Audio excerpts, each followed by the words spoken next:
Just let me hit this so I can do the sound test. Just 1, 2, 3, 4. 1, 2, 3, 4.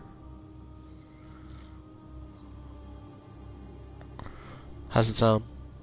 Yeah?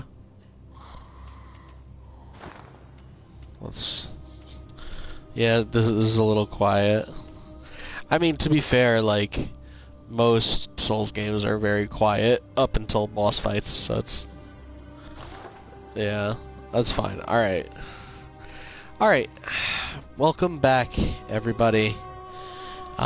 We are starting out tonight with a redo of a LP that I started last year and was not able to finish.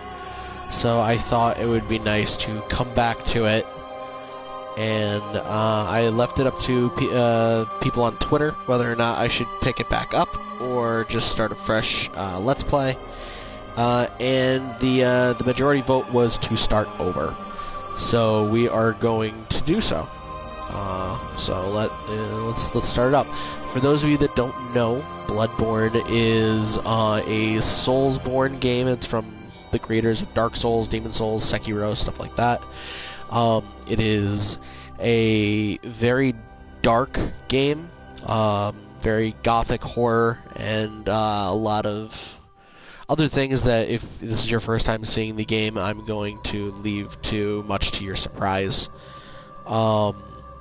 It is also quite gory and violent, so I just want to put that out there as a quick notice in case that is something that you do not particularly like. But other than that, we are going to have some fun playing this game because this is my favorite of the Soulsborne series. So let's get it started right away. Oh yeah, pale blood. Well, you've come to the right place. Yharnam is the home of blood ministration. You need only unravel its mystery. But where's an outsider like yourself to begin? Easy, with a bit of Yharnam blood of your own. But first, you'll need a contract.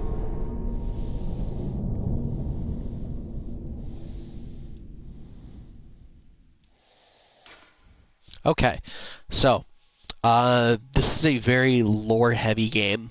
I am going to be quiet during all the cutscenes and character dialogues. But during gameplay, I'm going to offer the best commentary I can and try to give a little bit of my interpretations and my insight into the story of Yharnam and Bloodborne, because it is quite dense. I know it pretty well, yeah. I've played this game more than a few times.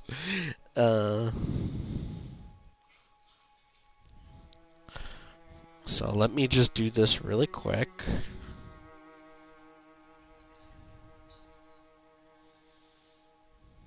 Hilarious. Sorry, just putting out the stream email and everything. Alright, so, the last time we did a Let's Play, we ended up going with a skill and blood tinge build. I think this time we're actually just going to go with strength because I am pretty familiar with it, and also the weapons and strength are very fun. First things first, let's name our lad here. Do you remember what the last name we went with was? Okay, well, I'm gonna, what? Squilliam Fancy Son? Yeah, I might get struck for that. Don't kill me for that. Just it doesn't have to be clever. It could be the dumbest thing in the world. Let's just go with Hambone. I think Hambone is good. Hambone needs no other names because everyone knows who Hambone is. So your origin is your starting class, much like the other Souls games. That will it'll determine your base stats. However, it does not necessarily dictate where you're going to end up. You can always you can't respec in this game like you can in other Souls games, but you don't have to stick with what they give you. It's more or less just a starting point for what you think you might want, but if you find a weapon that you like later, you could change it up. So for strength, I am going to try to be as optimal as I can with it. So let's go, I think that's violent past. Professionals, not military veterans, not bad if you want like a mix.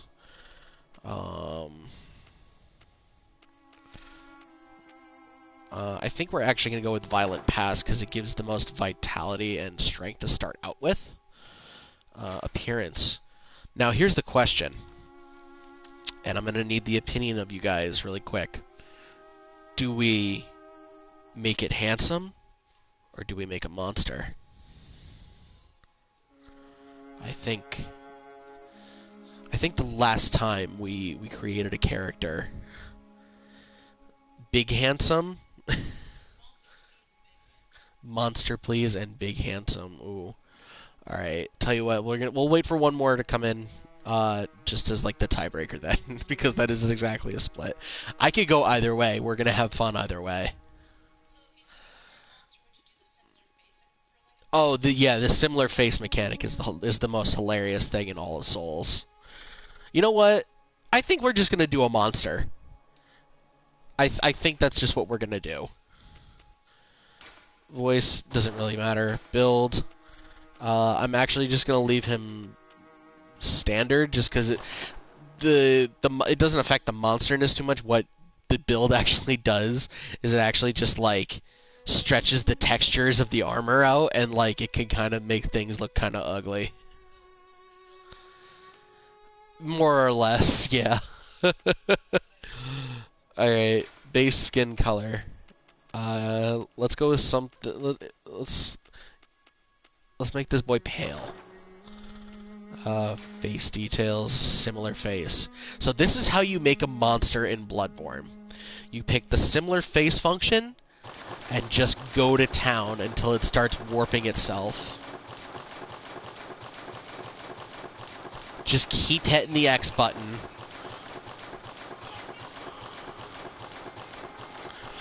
This is a long nose. He looks like he ate a bunch of sour, like, warheads. Oh, yes. This is what we came here for.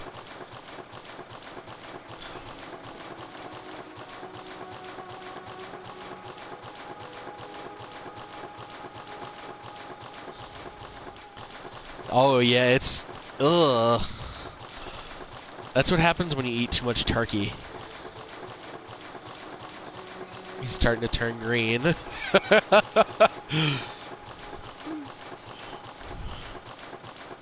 Oh, we're nowhere near done.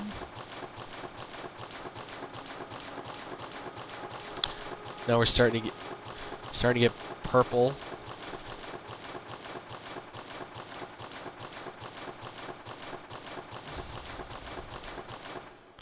Oh my god. Oh no. I really like it. No, we're just gonna we'll hit a different face and then we'll just keep going to similar from there. Oh, I like that a lot. He looks very sad. All right, let's.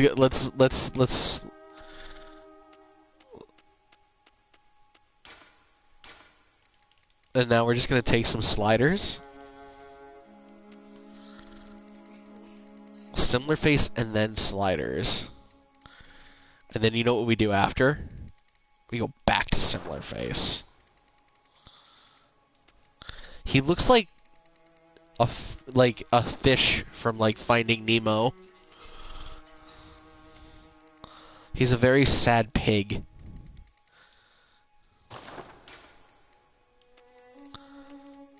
No middle sliders. Oh, he's fancy now. Oh no, he's Very sad. I'm literally just going back and forth.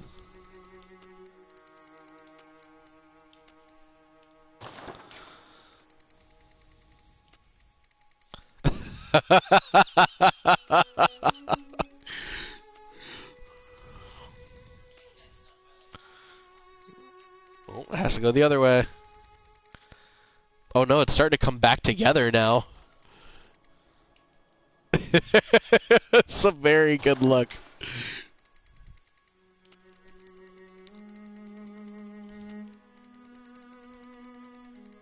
Oh no.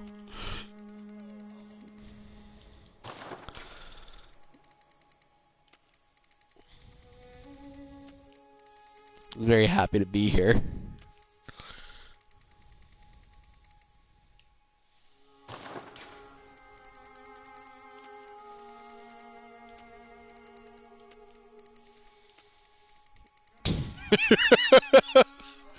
Oh no. We went from the world's smallest face to the world's largest face. He's very happy that his mouth is no longer inside of his own head.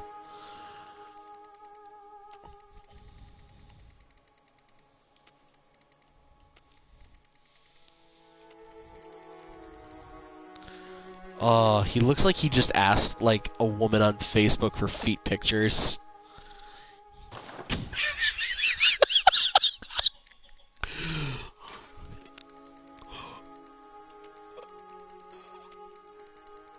Oh, it's great.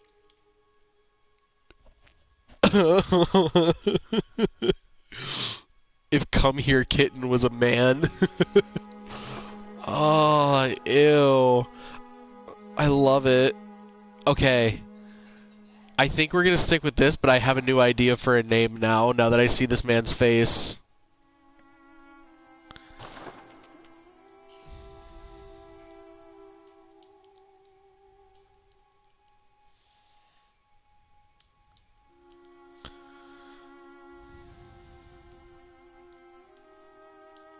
It's Jim Carrey. It looks like Jim Carrey. You know that face that he does? Oh no. Okay.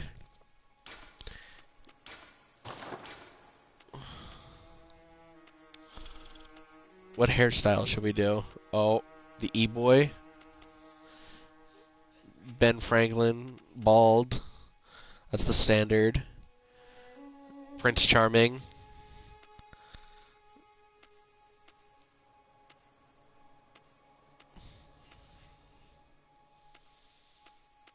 What is that? I think it's like foofed up. I thought it was like a whole beehive for a second. Berries and cream. That's more berries and cream. There we go. Give him big, thick eyebrows. Oh, the unibrow, obviously. What color is his hair? Red? Like anime convention red? Okay. Oh. Gotta hit X, not circle. What color is his brow? Purple?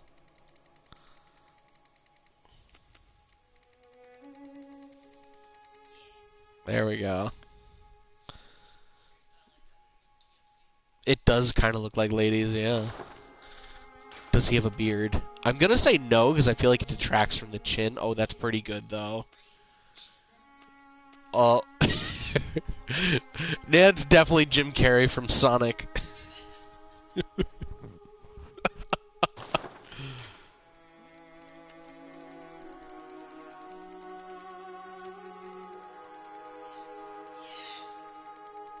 Like a lime green, I'm feeling.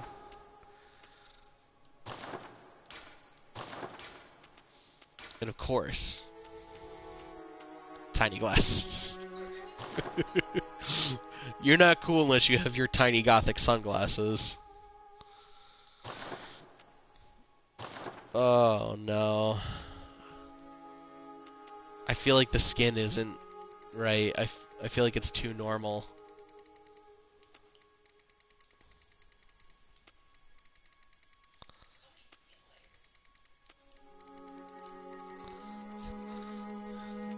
He looks like a Danimal's yogurt.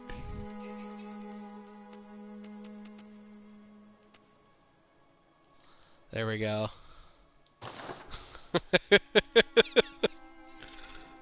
There we go. All right. Let's start. It's Jim Carrey. All right? It's Jim Carrey. James Carrigan? I don't know.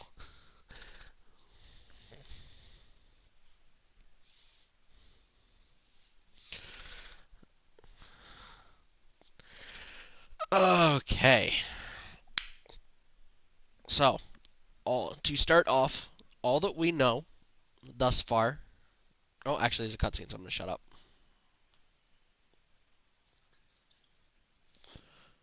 I think they're defaulted on. Good. All signed and sealed. Now, let's begin the transfusion. Oh, don't you worry. Whatever happens, you may think it all a mere bad dream.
Ah, you found yourself a hunter.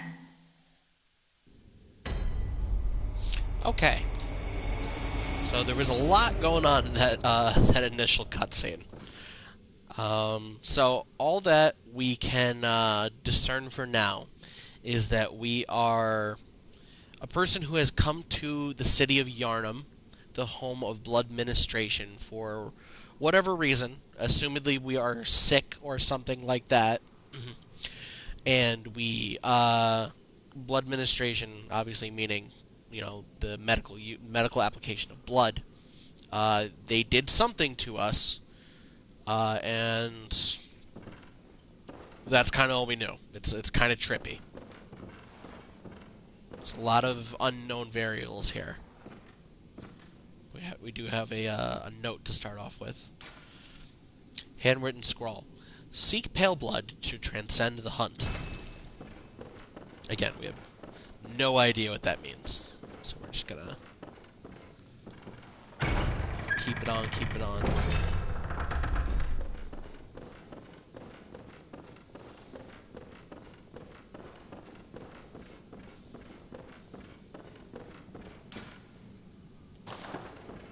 You got your little tutorial hints as you go through here.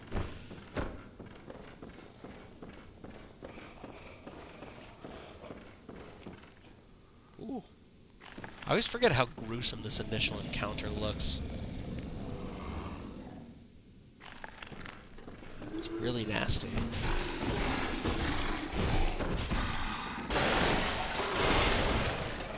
I'm going to try my best with this game in general, just because it is quite difficult.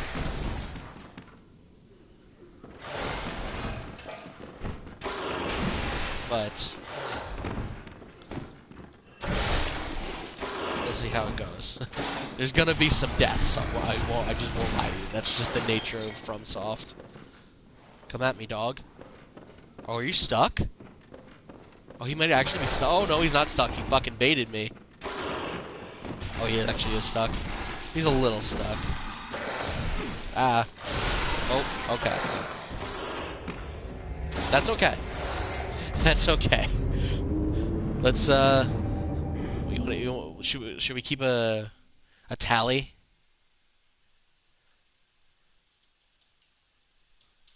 I think that's good. I've never actually done like a death tally, but let's see. Let's see how it goes. So that was actually a death that is like sort of it's intentional so that you can get to this part.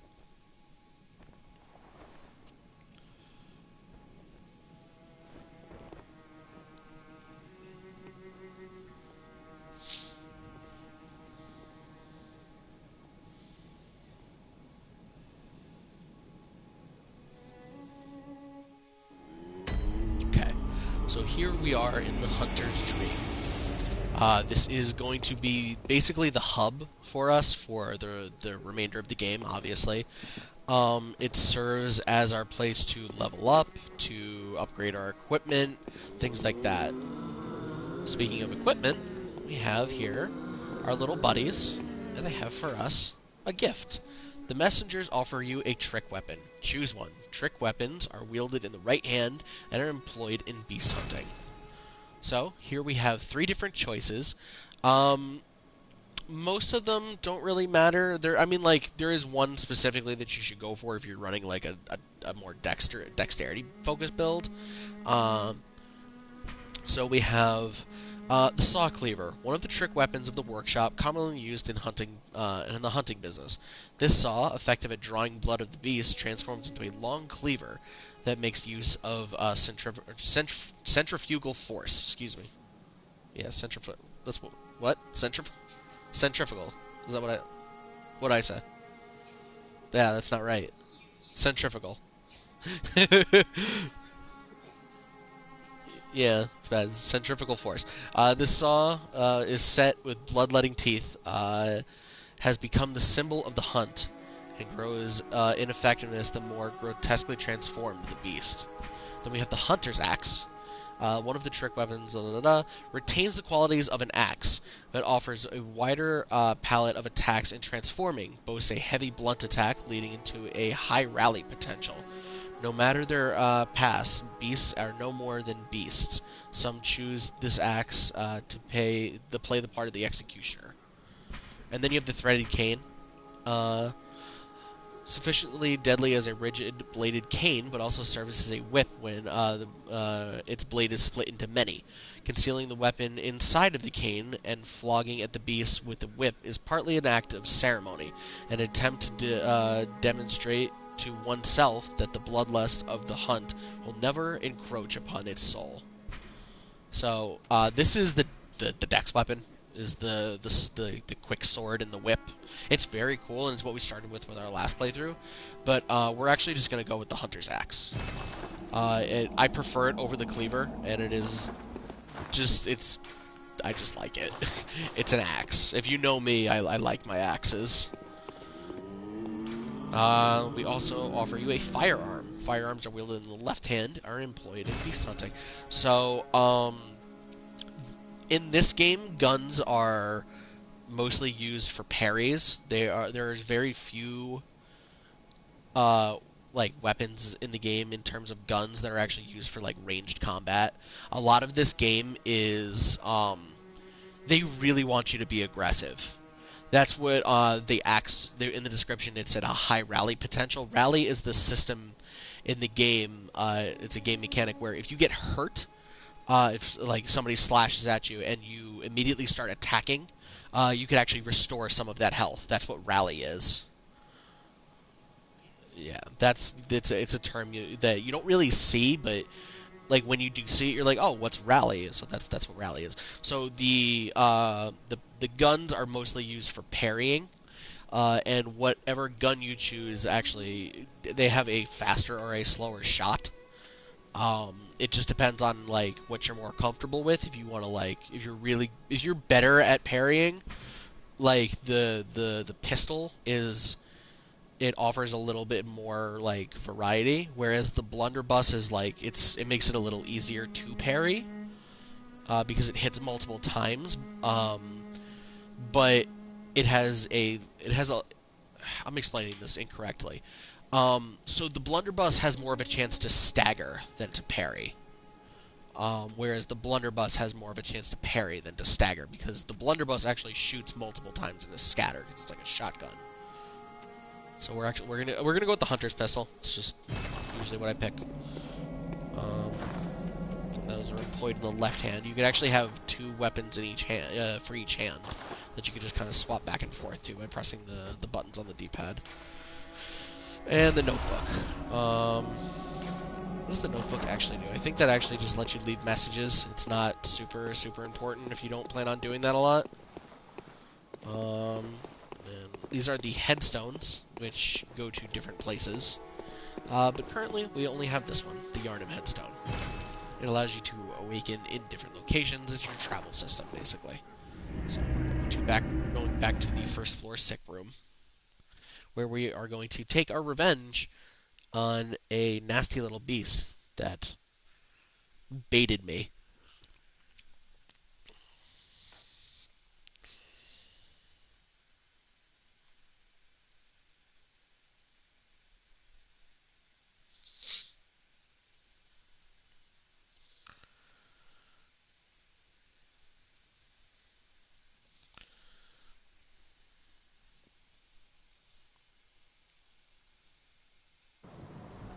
Okay, so here we are, back at Yusefka's clinic.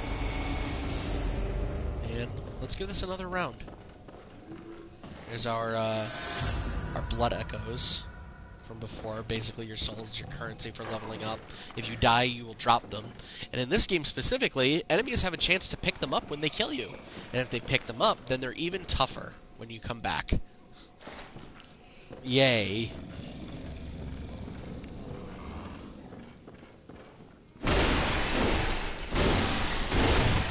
There we go. Easy peasy. We got some blood vials. Those serve as our healing items. Yikes, this guy really got it, huh?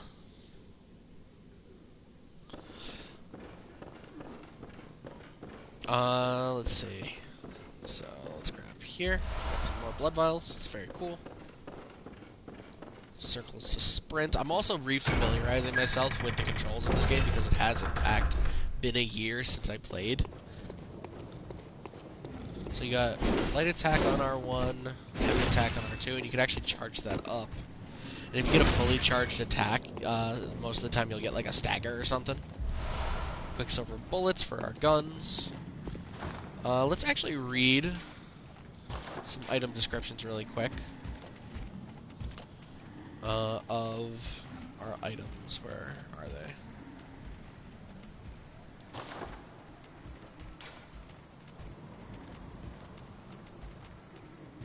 Huh. They actually don't appear in the inventory before. Interesting. Okay, so.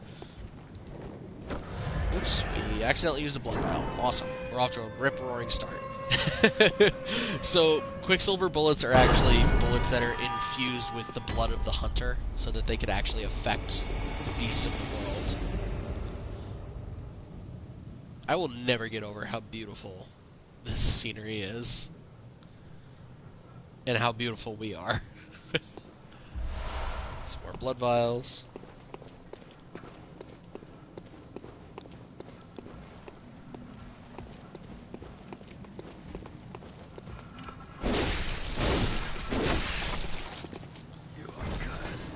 You see that the villagers here are even, they're a little crazed themselves.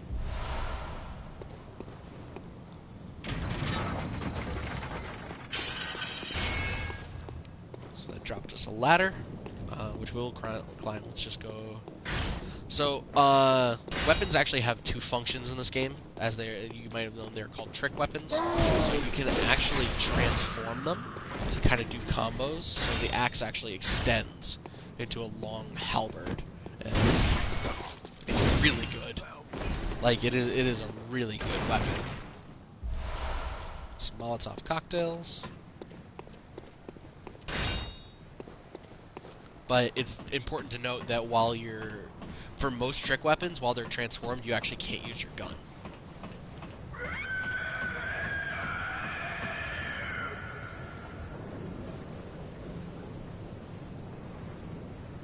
Oh, we'll find out. That scream still gets me every time I hear it. And here we have lamps.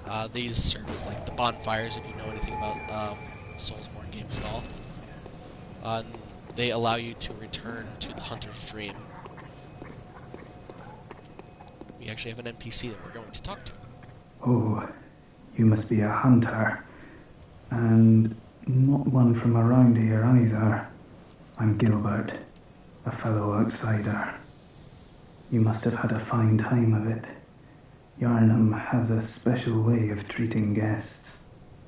Well, I don't think I could stand if I wanted to, but I'm willing to help if there's anything that can be done. This town is cursed. Whatever your reasons might be, you should plan a swift exit. Whatever can be gained from this place, it will do more harm than good. So Gilbert doesn't have a lot of kind words to say about Yarnum, even though that he is a denizen of it. And also, you notice that with the denizens that we've already met, he's not like them. Pale blood, you say? Never heard of it. But if it's blood you're interested in, you should try the Healing Church. The church controls all knowledge on blood ministration and all varieties of blood. Across the valley to the east of Yarnum lies the town of the Healing Church, known as the Cathedral Ward.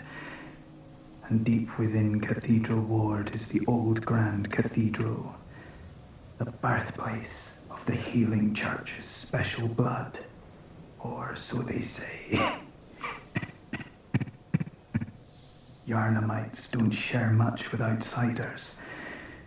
Normally they wouldn't let you near the place, but the hunt is on tonight. This might be your chance. Okay. So we now have our objective to get to the Grand Cathedral to try to find somebody that knows what exactly is going on. Gilbert mentioned that the hunt is on tonight. So as you could kind of tell by the werewolf that we fought in the hospital, is that Yarnum has a problem that it is plagued by, and that is beasts. Now, what becomes of that is still kind of a surprise. I don't really want to spoil anything.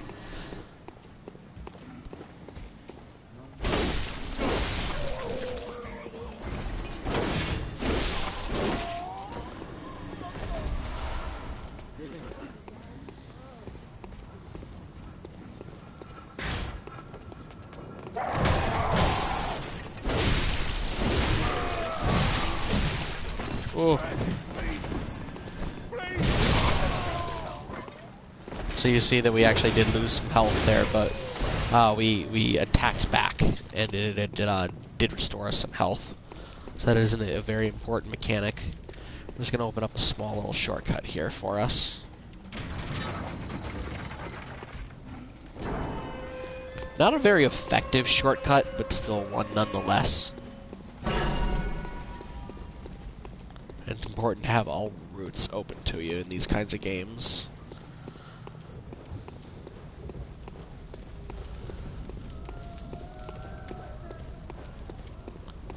So if you see a lamp like these, the little lit ones with like the pink kind of hue to them, it means you could actually knock on the door and see what happens. That outsider? Well, sorry, but I don't want anything to do with you. Trot along, will ya? And as Gilbert stated, the people of Yharnam are not very keen to outsiders. Lads, you've come on. You'd open a door on a night of hunt. Away with you. Now.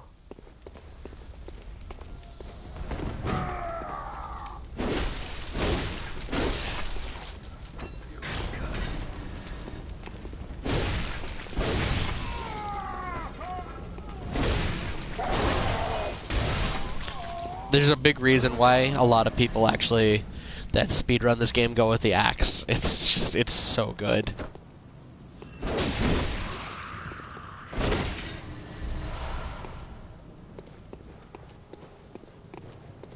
Hey.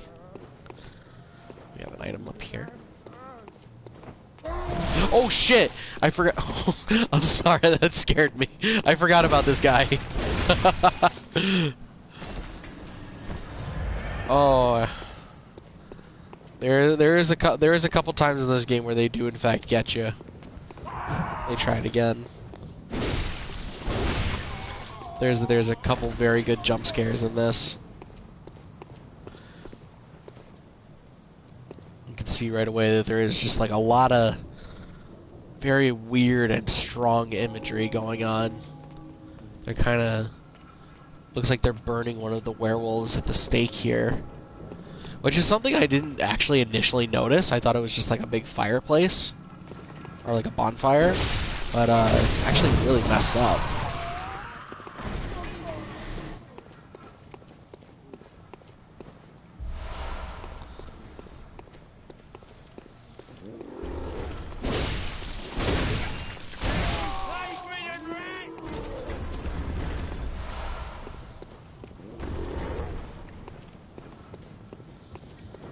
One of my favorite things is like how the villagers interact with you as like a hunter, or well, a new hunter, because these guys are just kind of like basically like a militia of like citizens that are trying to hunt down these beasts.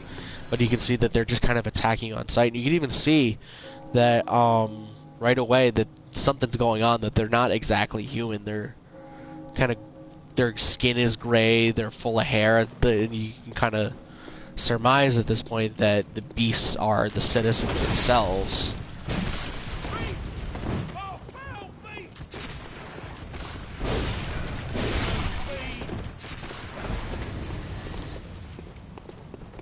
There's a lot of mystery that has to do with this game as well, like why exactly that is and things like that. That's kind of what we'll be investigating for the most part, as well as like whatever personal reason that we have to be here. Kind of, that mostly doesn't matter at this point.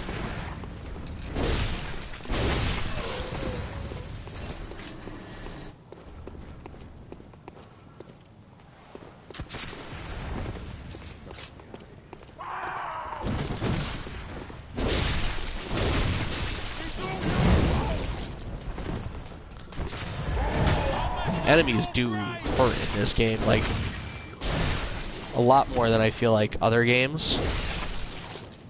So it is important to like kind of stay on your toes as much as you can. That thing we picked up, the cold blood, that actually just kind of gives us currency. The higher the level it is, the more you'll actually get.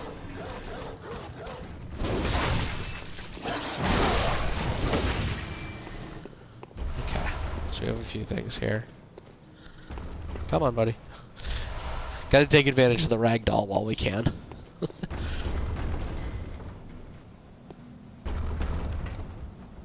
That's always spooky. Just the door kind of rumbling. But it actually won't burst down. Unfortunately, we are going to the other side, though, to see what exactly it is. Heal up. Switch back.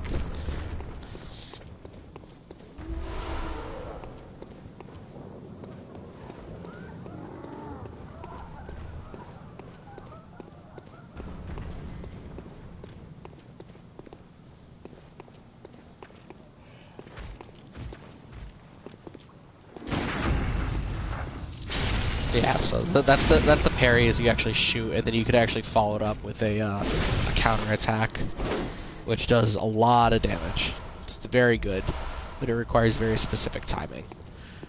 So we got a torch. Put this in our other hand. It does provide a little bit of light, and some monsters don't really like fire, so it is a very useful little weapon to have.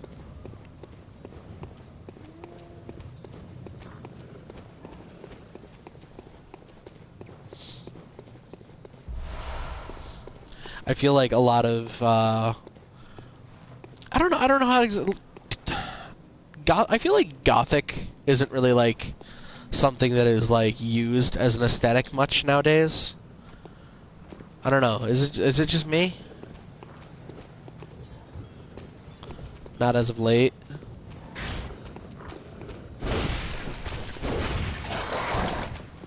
Well, I mean, like, you know, there's always trends when it comes to like aesthetics of games and media and things like that. Very 80s and early 2000s, yeah.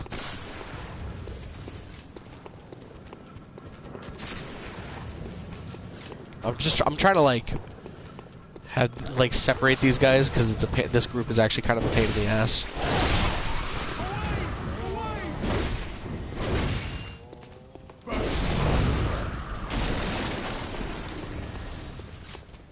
Dogs are actually super scary in this game. Like, dogs will mess you up. So we're trying to avoid them. Well, deal with them as fast as we can. Okay. So that seems to be going okay so far.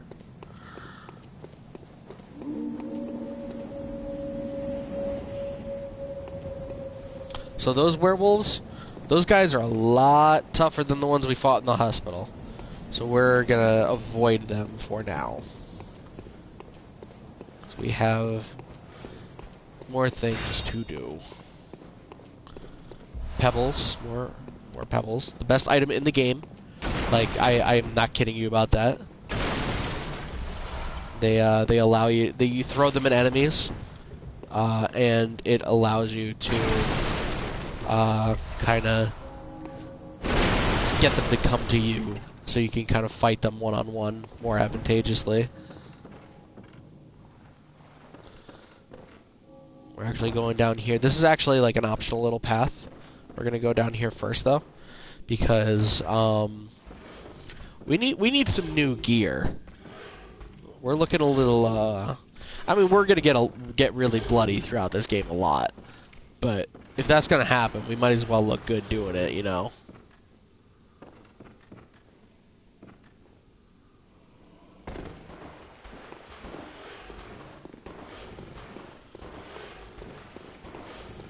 So these guys are actually a bit tougher than enemies would be. We would be fighting initially, but that's okay because we're tough, we're strong, we're Jim Carrey. We'll freak them out by yeah. Oh, that guy just does not like the ladders.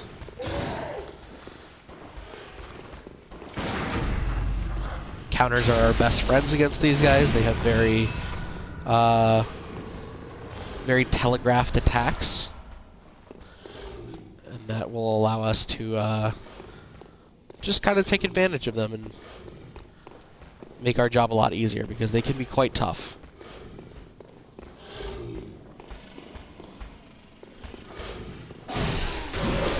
Like that. Oh, I was just like a hair of a second too late.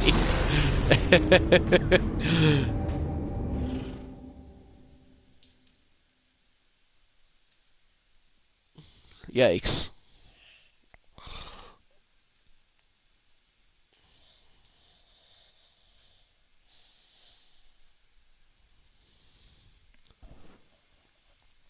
That's okay though. We'll make our way back. So if you've never played a Souls game, you know what it means when you die. You lose your currency, You can go get it, like that was the blood echoes that we picked up on the floor before, but all the enemies respawn. So we gotta make our way back there. Luckily, now that we've explored a little bit, we can kind of make our way there a little bit faster. We don't have to dawdle as much.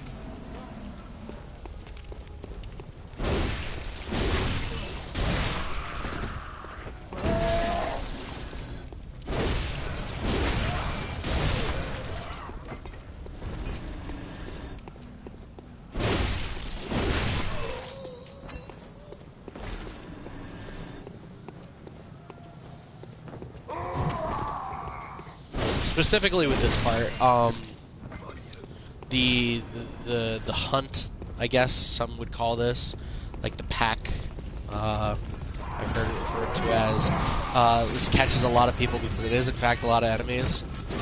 But if you kind of just want to run through it, you kind of can. They actually won't follow you through this gate.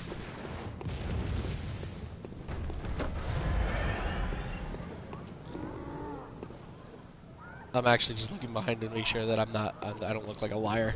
Also, there's an item we forgot. Bloodstone shards. So those are actually for upgrading our equipment. That's going to be very nice when we get to that part. We're actually going to ignore Big Boy Bumbo here again.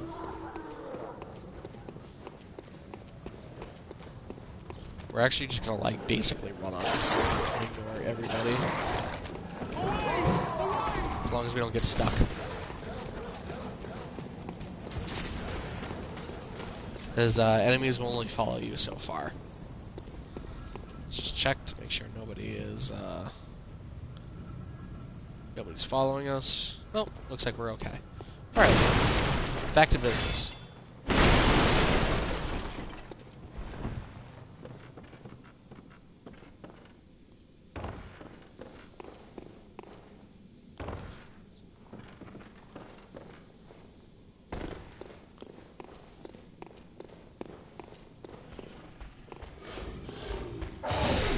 Oh boy.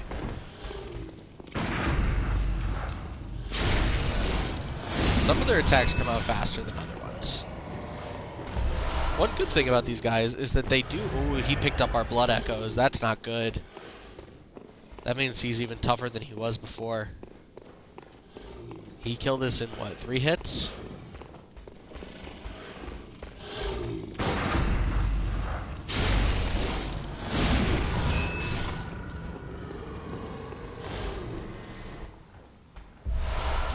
Vials. Give me the healing items. Where'd he go? Okay, there he is. Let's try this again. Yeah, he's a lot tougher than before. Nope, not really. There we go.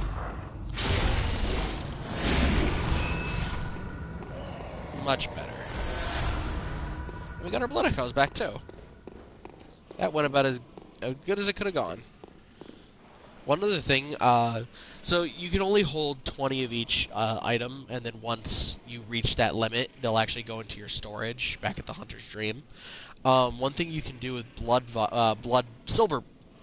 quick silver bullets, excuse me, is you can actually exchange blood, aka your health, for more bullets at a time. So if you press up on the D-pad, you'll actually create 5 temporary bullets. Which is very nice if you have, if you actually do use the parries. So it's something I do like to take advantage of. But it does mean that you give up some of your health. So usually it's popping a healing item right after. But considering it is the beginning of the game and we have like 20, I think it's okay.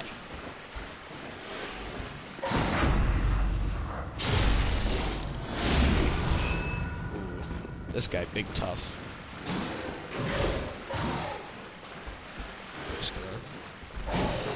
Let him do his thing.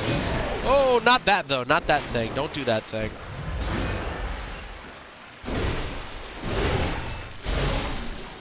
Axe is really good. Axe is a safe choice, I would say, for your first weapon. He dropped a couple. And we got our new duds. So let's took took a quick look. Most of it has the same text, so I'm not going to go through everything. One of the standard articles of the hunter attire fashioned at the workshop. A fine piece of hunter attire that provides stable defense to anybody facing Yharnam's beastly threat. Recognizable by its withered feathers, this cap is fashioned after one of the old hunters.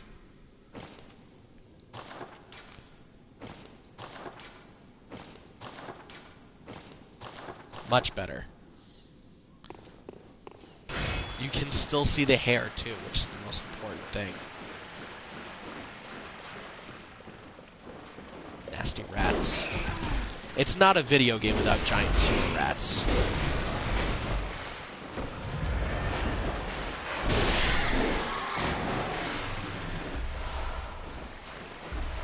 Something, something, giant rat that makes all the rules, exactly. Make our way back up now that we have our duds.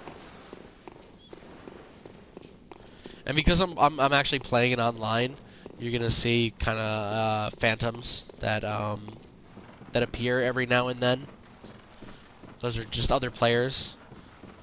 But hopefully we're not gonna get invaded because there are certain conditions to being invaded in this game, and I'm gonna try to stay away from those. But if we do get invaded, we're gonna try our best to beat them.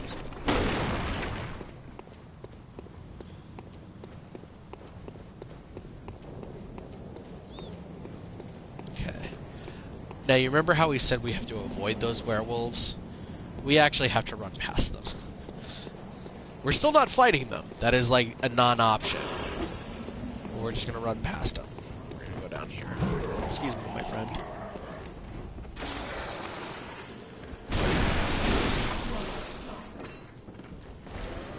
That torch actually really helps here. This is a dark house.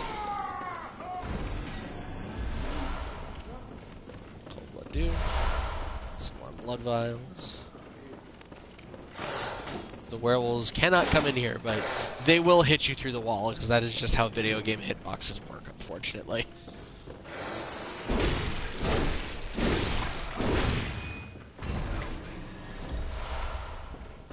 Very important that we unlock our shortcuts, so we'll do that. Oh, it doesn't open from this side. Yes, that's true.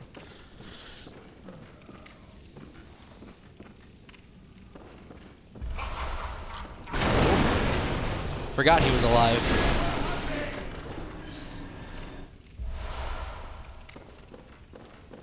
Okay, so we have another letter here. When the hunt began, the healing church left us, blocking the great bridge to the cathedral ward, as old Yharnam was burned to the ground to the moonlit night. So that says a little something about the healing church right off the bat.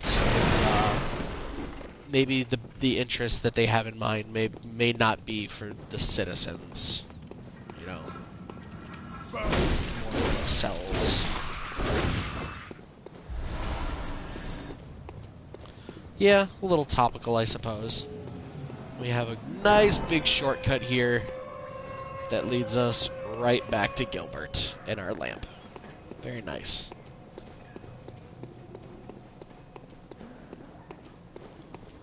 Let's keep on keeping on. So now down here we have a couple big boys.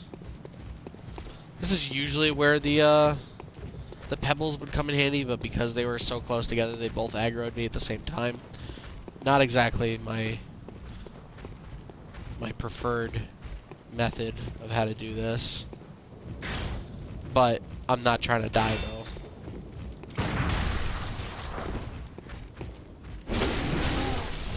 They have a lot of armor. They will... Another enemy that will mess you up category.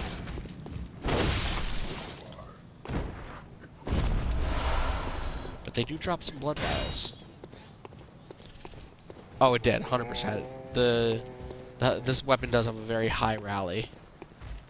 Which, again, is why I suggest it to beginners. Because it is good at restoring your health. It helps you get used to that mechanic.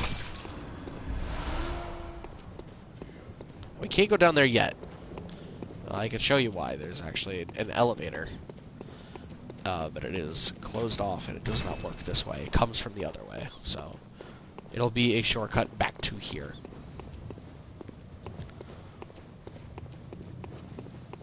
Hello, welcome to the stream, everybody. Everybody that's just joined in, and we're playing some Bloodborne tonight. As you may have heard if you were here last night. We're doing okay so far. Hope you guys are having a good day thus far, and that goes to everybody that has been here as well. So now we have that shortcut opened up to us.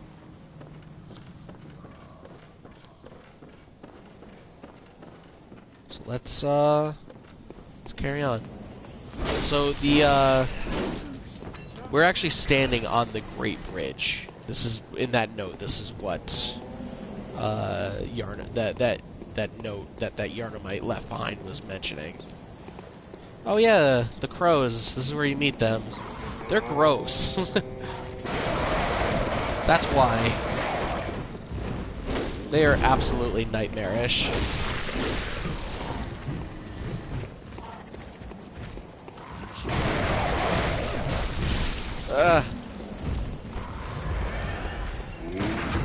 There we go. The crows are not really a threat. They kind of mess you up more than anything else. They don't really damage you. They are bad. I mean, a lot of stuff in this game is bad to look at. Like, beautiful, but like beauty in disgust, if that makes sense. Like, there's a lot of like gross and horrid and like dark and bleak imagery in this game, but it is done so artistically that it is like it's nice to look at. Like, look at all look at the statues, for example. You know, even like, huh? Yeah, they're statues. They're definitely statues. Even down to like the minute little things, like the dead like vines and leaves growing over the bridge and things like that. It's very, very, very like detail oriented. It's very good. And over there, where that clock tower is, that is the Grand Cathedral. That is our goal. So let's make our way there.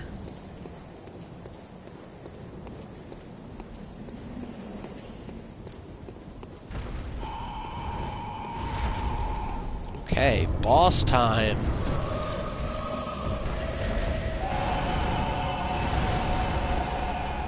Okay, now here's where we should check the balancing.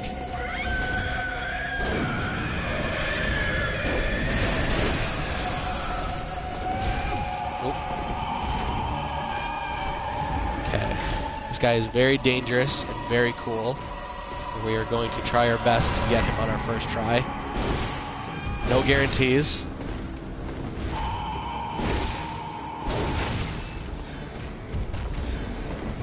Okay, good, good, good, good. Oh, don't want to get grabbed there. We just got to keep ourselves mobile. That's all. That's the biggest trick. Keep yourself mobile. Oh, don't get smashed. There we go. There we go. All right, we actually got a critical in. That's really good. We hit him in the face enough, which actually will allow us to like kind of get in there a little bit. Oh, keep it back. Keep it back. Watch out for that. He will grab you if you see him outreach his arms like that.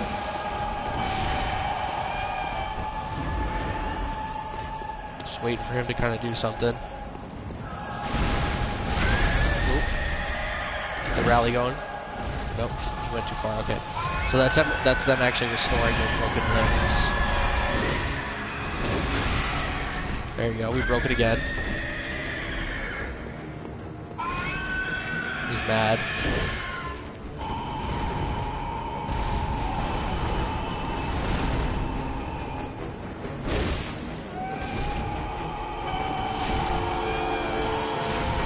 So he actually doesn't do like a whole lot of damage outright. Where a lot of his damage comes in is like him wombo comboing you. And I don't think we've actually, yeah, that's basically it, is the wombo. Rally going, keep it going, keep going. Stay aggressive, but stay safe. Oh. There we go. Knocked him down again. Get another critical.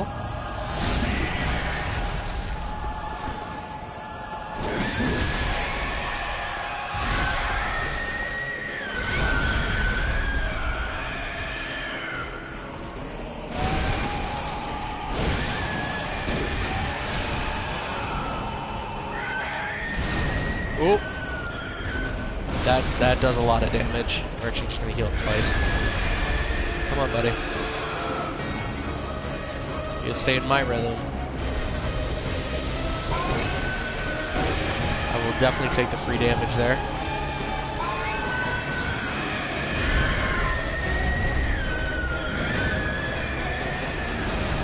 Ooh. That's okay.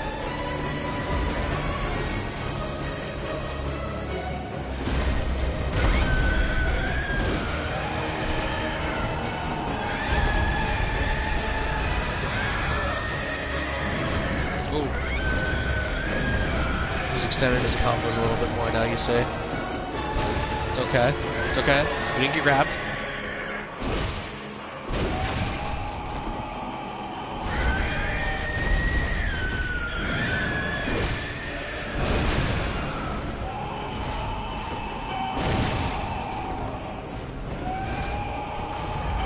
Just staying topped off as much as we can. Watching out for that. Neil's actually going to do a second attack out of that.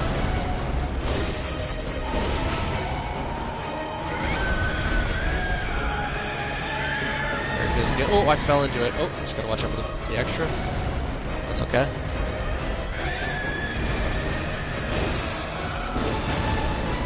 Big damage, big damage, big damage.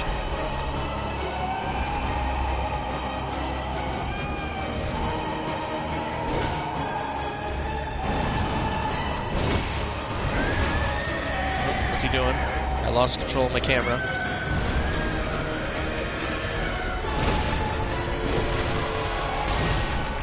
Take the damage. We're doing good, we're doing good. There we go. We got him. First try. Ray slaughtered. And we earned ourselves a Rain of Blood and a Sword Hunter badge. Let's take a look at that. The Sword Hunter badge. One of the badges crafted by the Healing Church, the silver sword, is a symbol of the Church Hunter. Ludwig was the first of many Healing Church Hunters to come, many of whom were clerics, as it was clerics transformed into the most hideous beasts. And the name of that boss was actually the Cleric Beast. Yeah, the implication that it was a cleric hunter that turned into a beast. We do have ourselves a lamp, which we are going to use. You also may have noticed that the number on the upper right corner of our screen, we have two sets of numbers. The first one being is our currency, our blood echoes. The second is called Insight. Insight is a very, very, very important mechanic in this game. It is a number that we have to keep track of. Right now, we have 4 of it. It happens whenever you meet a boss for the first time, whenever you come to a special area for the first time, or whenever you beat a boss. You also gain insight when you help in cooperation, like in the multiplayer of this game, and when you successfully invade somebody. Your insight determines a lot of things, a lot of hidden stats that they don't exactly tell you about, but it is very important. And I don't want to spoil a lot of it now, but it is a number that we are going to have to keep track of. And the reason why I mention it is because when you gain 1 insight, the first time you gain your first insight, you actually gain access to the leveling up mechanic of this game.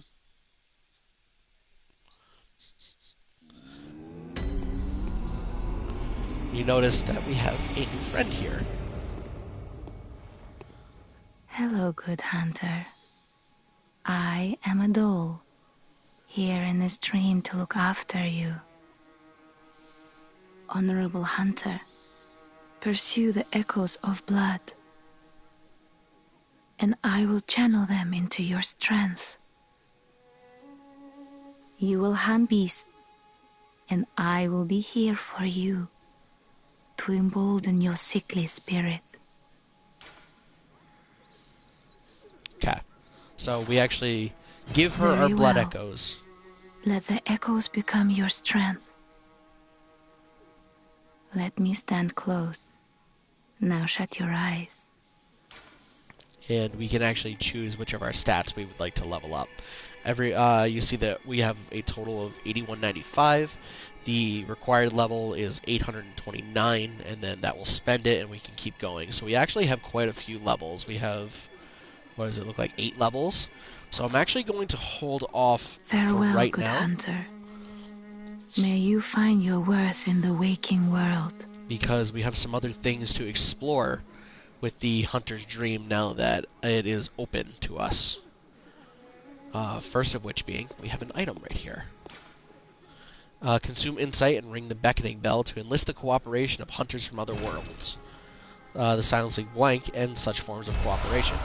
So that is going to be... so basically, the beckoning bell is if you want help, and then there is another bell you can purchase to basically accept that call for help.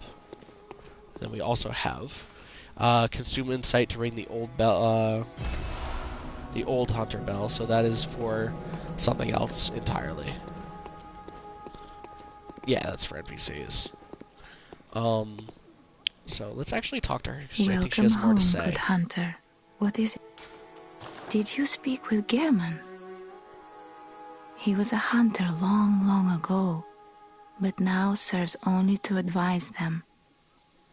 He is obscure, unseen in the dreaming world. Still, he stays here, in this dream. Such is his purpose. So that's all she Farewell, has to good say hunter. for now. May you find... So let's go find Gehrman. I actually want to take a walk around here. This is something that we didn't talk about the first time we came through here. Is this. This is part of that imagery that you start to realize that this game is not exactly just like, you know, gothic monsters and stuff like that. There is something more to it here. And there's a lot of theories about these specifically. But we're going to get more into that a little later. This gate is closed for now. And we also noticed that over here, the door is now open. So let's head inside to the church workshop, the hunter's workshop. And here we have another NPC. Aha! You must be the new hunter. Welcome to the hunter's dream. This will be your home for now. I am Gehrman, friend to you hunters. You're sure to be in a fine haze about now, but don't think too hard about all of this. Just go out and kill a few beasts. It's for your own good. You know, it's just what hunters do. You'll get used to it. This was once a safe haven for hunters. A workshop where hunters used blood to enhance their weapons and flesh.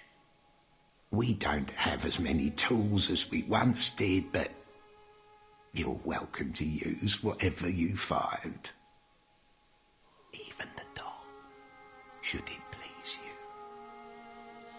So I always find it very interesting that he talks about the tools of the workshop and things like that, and we're welcome to whatever we want to use. And the fact that he whispers about the doll as if it was some kind of secret of the of his that he's keeping from other hunters and things like that. I've always found it very interesting that he does that.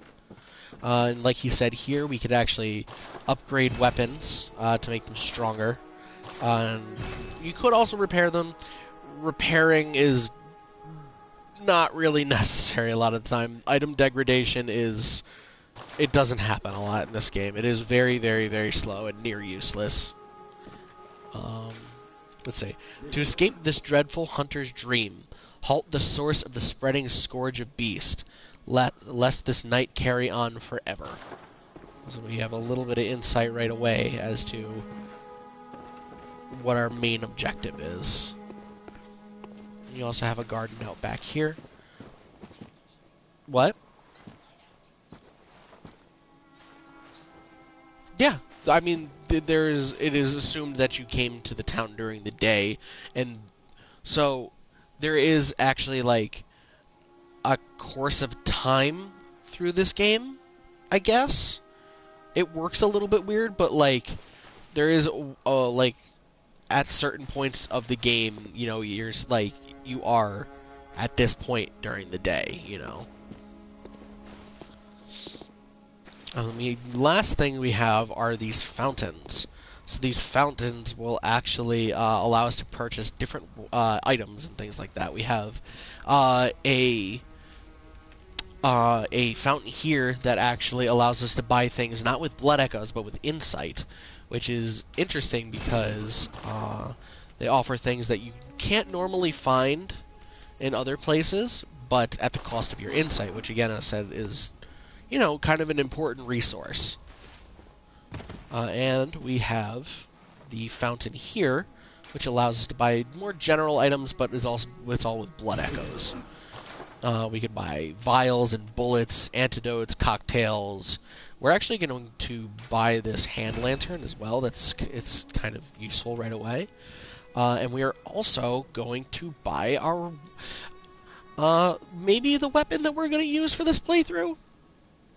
It's a safe bet, at least. I like it. We're gonna try it, and we bought ourselves a Kirk hammer, a trick weapon typically used by healing church hunters. On the side, an easily handled silver sword. On the other, a giant obtuse stone weapon characterized by blunt strikes and extreme force of impact. The church takes a heavy-handed, merciless stance toward the plague of beasts, an irony not lost upon the wielders of this most symbolic weapon. So, you will see, actually, that we actually cannot wield this just yet. We actually need 16 strength and 10 dexterity minimum. So that is why we are saving our echoes to... We're also going to... equip our hand lantern on here so we can take it on and off as we need to. Welcome home, good hunter. What is it you... Very well, let me stand close. So let's level up. 16 and 10. So we actually got to the requirement for it. So the rest, we have one more level. So I'm actually going to bump up endurance to one more level. Try to keep numbers as even as possible. Farewell, good hunter. May you find your worth in... And the hand lantern is nice because it gives us a small amount of illumination so that we don't have to keep switching between the torch and the our gun. So we can actually see in some darker places without having to give that up. So let's slap on our Kirk hammer. And you can see that immediately it is a much different weapon than what we had before. We actually have a sword now in our one form. A lot of very good swings and a very good stab. And if we actually transform it, we get a very large great hammer. Very heavy swings and things like that.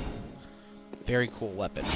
One I haven't really used in the past. I usually use other strength weapons, but I really like hammers and axes and things like that, so we're going to give it a try. And we'll actually just bump it up by one for now. That's all we actually have the materials for. And let's keep moving. Actually, I think we should talk to... Oh, no.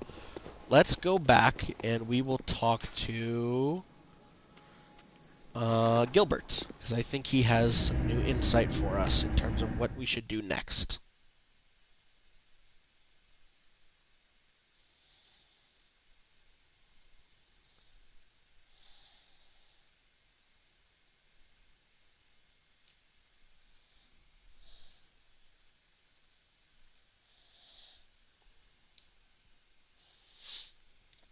For everyone that's just jumping into the stream again, I'd like to welcome you guys all here.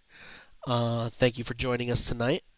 This means a lot that you guys are coming back and everything like that. It's always good to see you guys enjoying the content that I put out.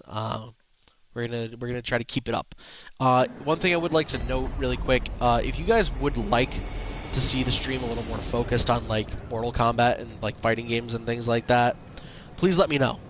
Because this was a mock-up schedule that I kind of just made to kind of give some variety to see what you guys like.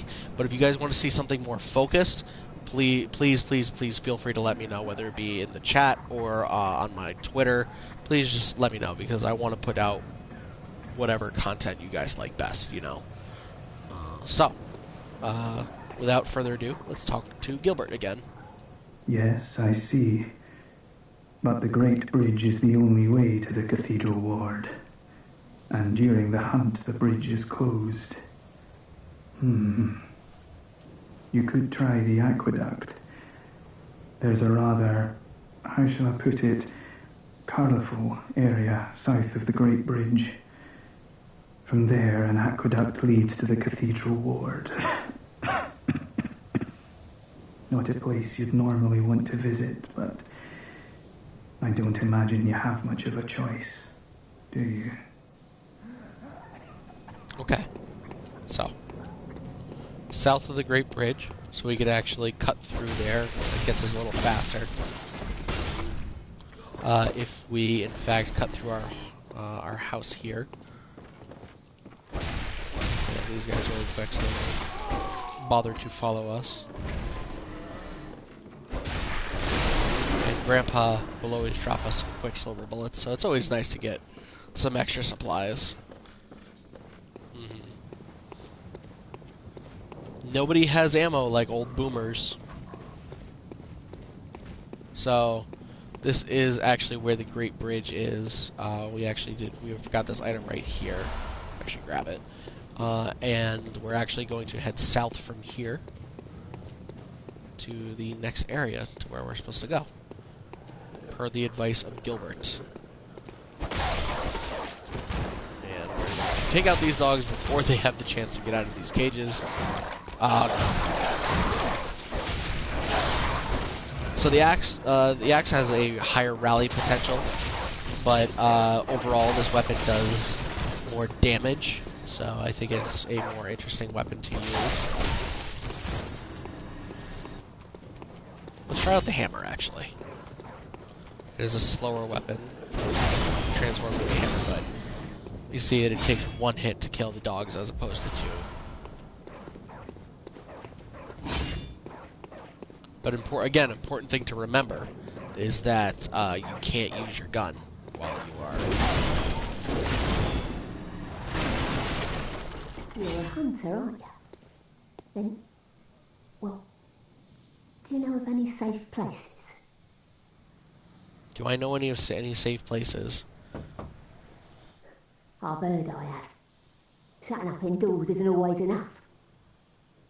Well, if you hunters got off your asses, you wouldn't be in this mess. You're obligated to help me, you hear? So what'll it be? Are you going to tell me you're not? Well, currently, I do not know of any safe places. Yeah, I should have known. You're good for nothing. No respect for the elderly is what that is. Yeah. That lot of good you outsiders do. Go on. Admit it. You think we're all mad, don't you? Well, go and stop it. I know all your tricks. So, we'll come back to her. She's a delight. But for now, we actually have some other things to attend to. We actually do have a little bit of a secret here.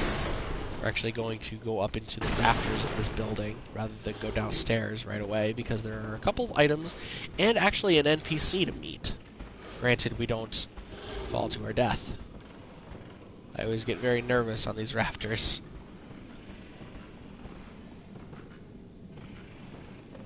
Some things to cut down. I should just swing at and cut them down.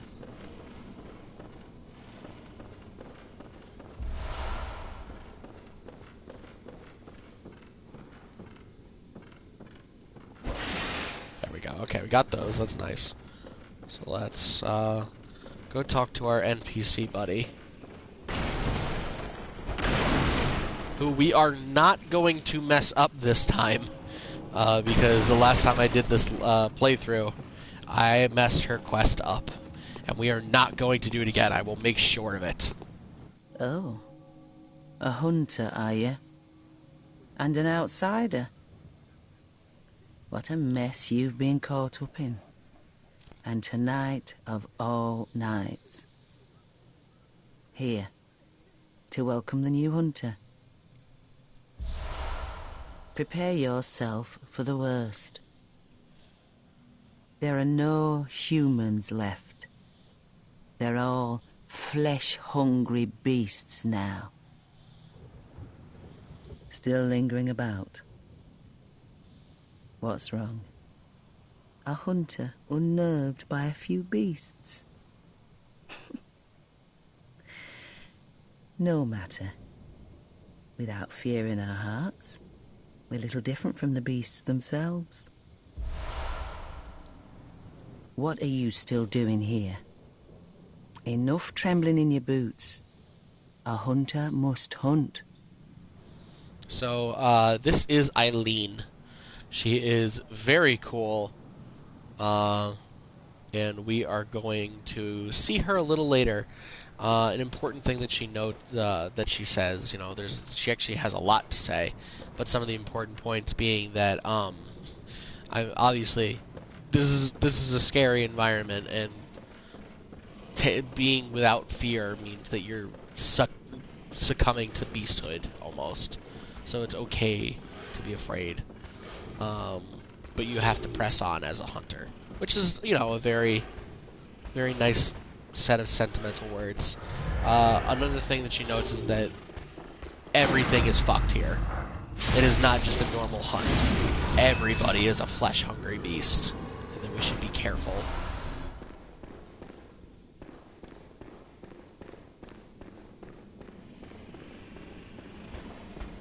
So we're just gonna make our way through these rafters, taking care of the enemies along the way, trying not to get shot. The enemies are going to start becoming tougher from here as well, which is always fun. So one of the things that I do love about this game very much is that you can actually combo in and out of transformations. It becomes way more useful as you get more stamina, but right now we don't have a whole lot, so we can't really do big combo.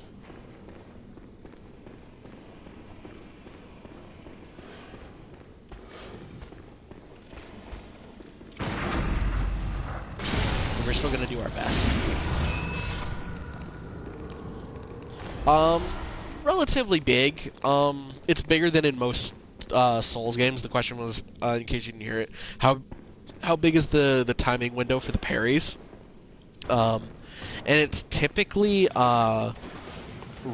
like the last bit of frames before, like after their wind up to before they hit you. If that makes sense.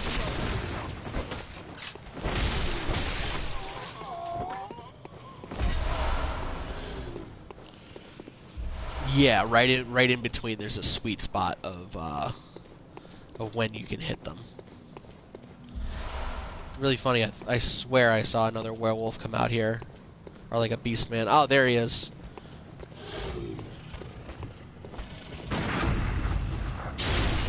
You just kind of have to learn the timings of the different enemies in order to kind of discern that, because they are all different. That's where we came in. So actually, while we're here, we're gonna make a couple little side trips to get ourselves a couple of items that we cut down from the rafters. So we actually have to go back into here and actually drop down on the sides. But we do have some buddies in here to take care of as well.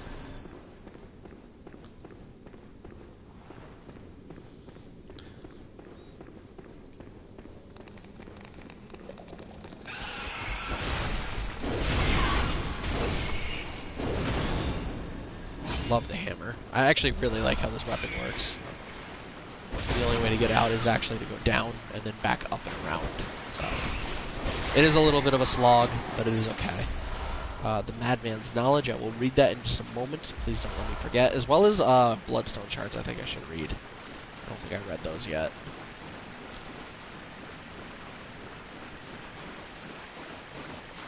So let's go back up.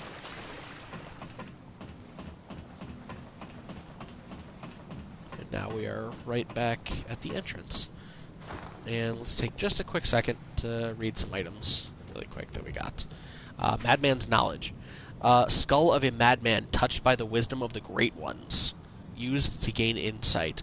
Making contact with eldritch wisdom is a blessing, for even if it drives one mad, it allows one to serve a grander purpose for posterity. So, already, we, like, once again, there is more than gothic horror at play here. There is now apparently some eldritch stuff in play. And that'll come more into line later. But for now, let's not worry about it so much, you know.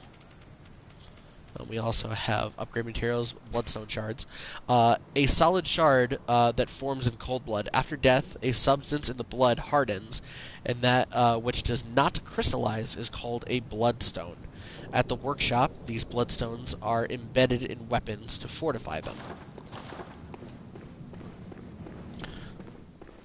So, what we now know is that the citizens of Yharnam were using blood ministration in order to kind of heal themselves from sickness and things like that.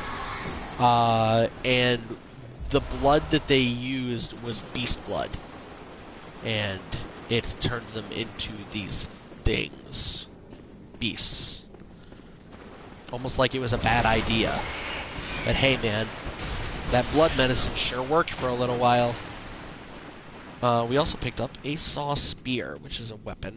We're not going to be using it, but this weapon is really, really good. It is, like, fantastic. This is the other weapon people use for speedruns. One of the trick weapons of the workshop, commonly used by those who dedicate themselves to the hunt. This saw, effective at drawing blood from beasts, transforms into a medium-range spear. The saw, with a set of bloodletting teeth, has become the symbol of the hunt and only grows more of an ineffectiveness the more grotesquely transformed the beast.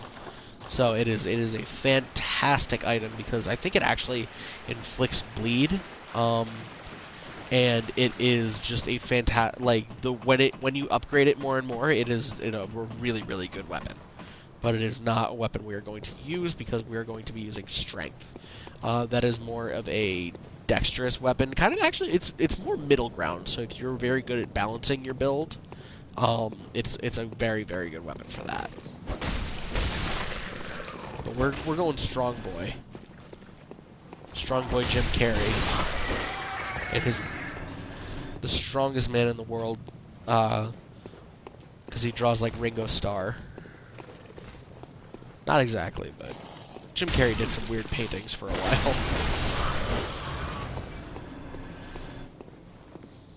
Okay, so we're actually going to drop down here and get ourselves another bloodstone shard.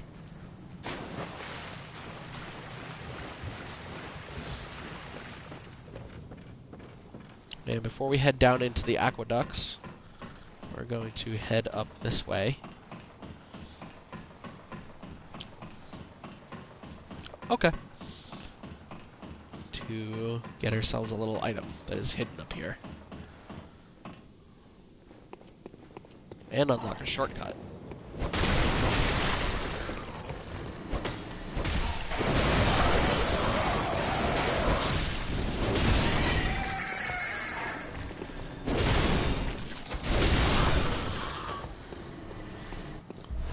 Also another Madman's Knowledge here.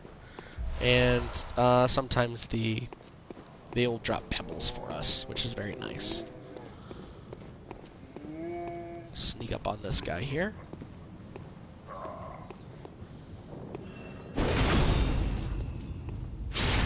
And just kind of get him out of our way, because he could be troublesome.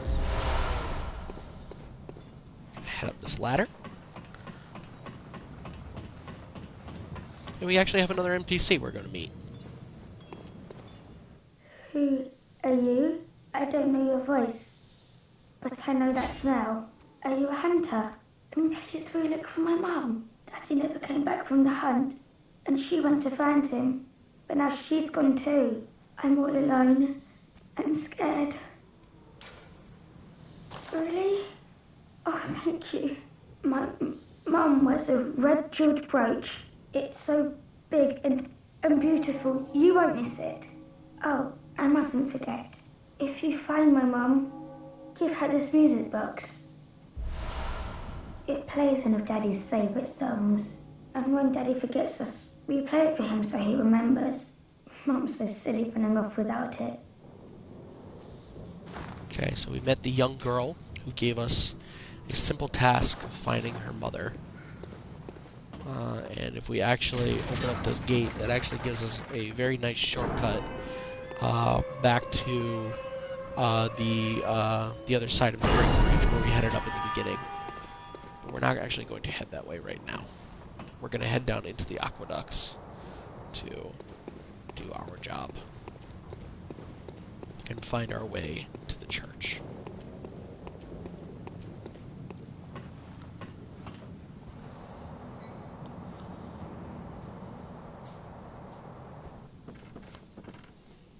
Oh, thank you. I appreciate that. Remember to drink water. It's important. Okay, so let's head on into the aqueducts. And immediately we're just going to get very gross. There is very gross enemies here.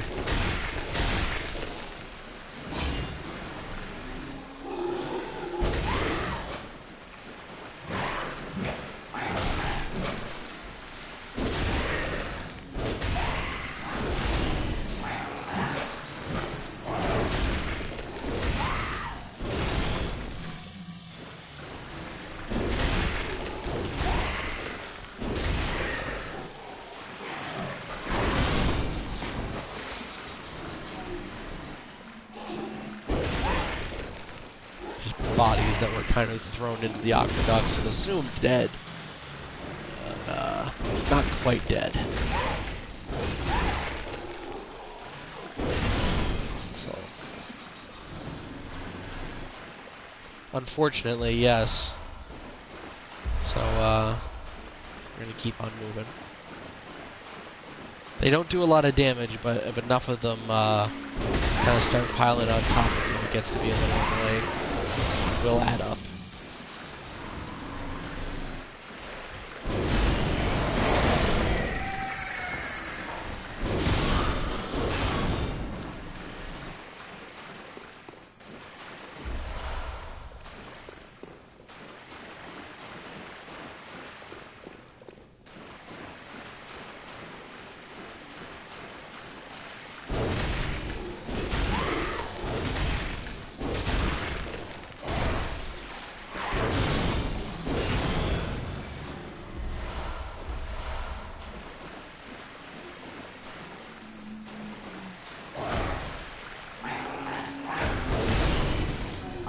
Not much else to say about the aqueduct other than it's a fairly short route, but still kind of gross.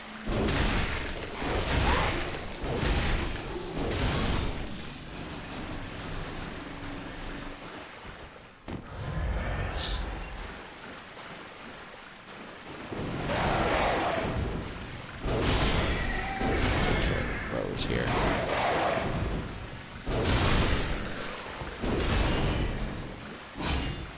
Okay, so that is our way up.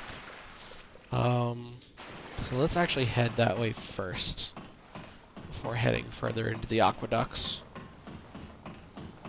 So there's actually two different routes that you could actually take here. I'll show them both off though. We actually have the main way, which actually I forgot about, unlocks our shortcut back to the elevator. Which, if you remember from just before, is actually quite close to the lamp. It's just a straight shot. So now we have a nice little shortcut for ourselves opened up. which is always very nice. The best thing about Bloodborne and Souls games in general is the shortcuts.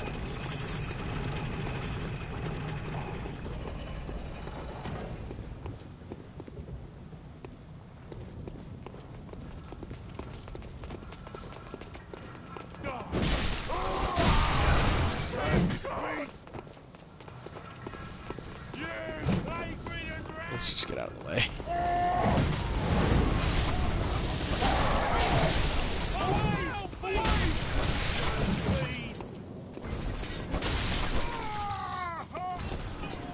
So that was a little ambush set up for us. Oh, you made it. Surprised.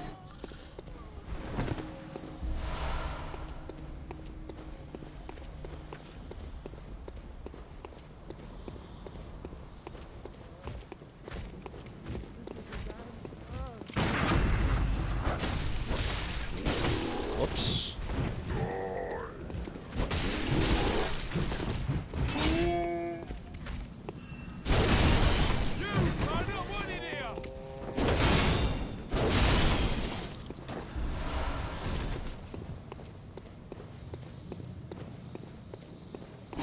And this actually leads to the back of the aqueducts where we were going to head initially, so let's head down here anyway.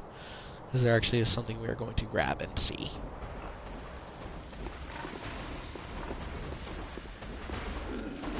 It's, this fellow. This fine swine friend.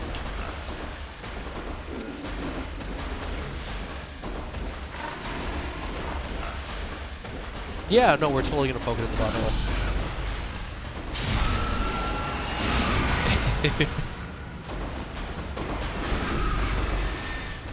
Twice, even.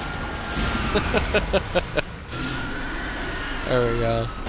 So, normally if we head through the aqueducts this way, he'll actually run at us in a tunnel, which is never really fun. But by killing him, we actually do get the Saw Hunter badge, which allows us to get a couple more weapons if we so choose. The first time I actually played this game, I actually managed to dodge past his charge, and I panicked. So I was running away from him because I was low on health, and I headed into here, and I was like, "Oh, this must be where I have to go," and I just literally fell to my death. That's just a death end right there. Yes, 100%. It was totally intentional. Not by me, but by the developers. Because it's FromSoft. They do that.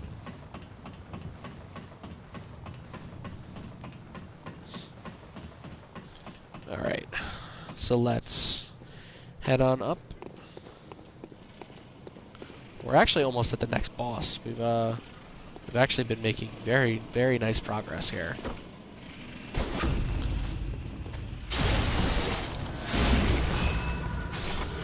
Oh, you gotta love the iframes. Love me a good iframe.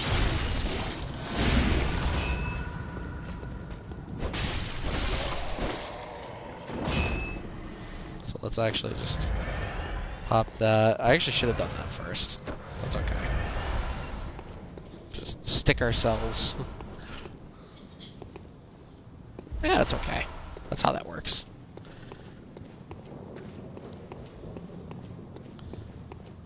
Alright, second boss time, and one of my favorites. Mm-hmm.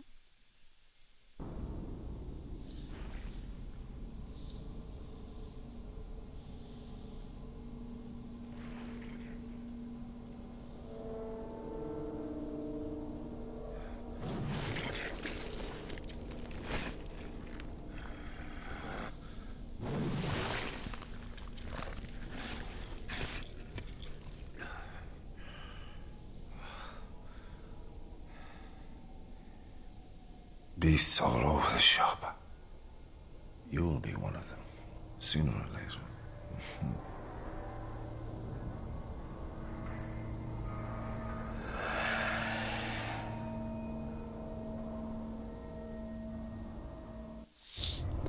Alright.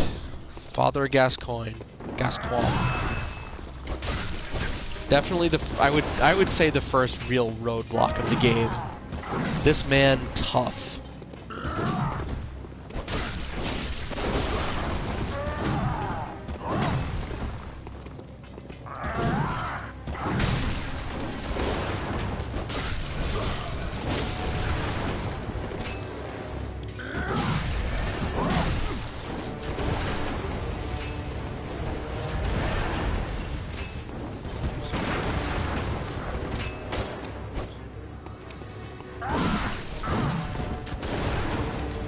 He's relentless with it because he is in fact a hunter, so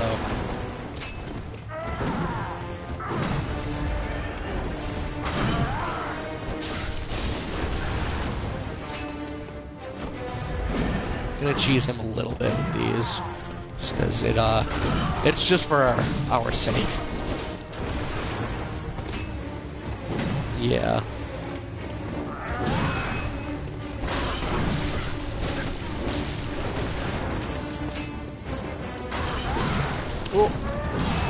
I was trying to shoot him.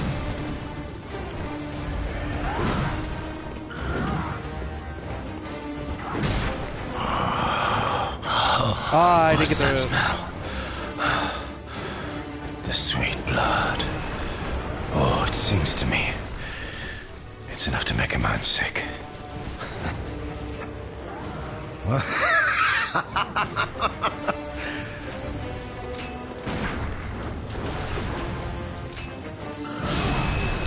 Oh. Oh.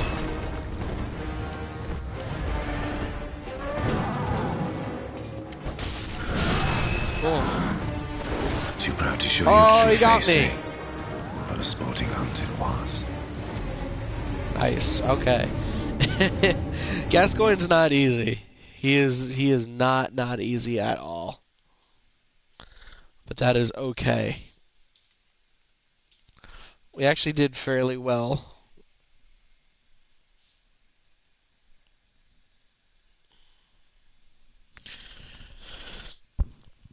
So you see, unlike the cleric beast, that he is, obviously very bestial, but he is more. He's not actually a beast. He's still a human. He's capable of thought and speech, like these guys. So you can see like how early that beast curse kind of takes root in people. I'm actually just gonna run past all these guys. I'm just gonna go back to the boss room.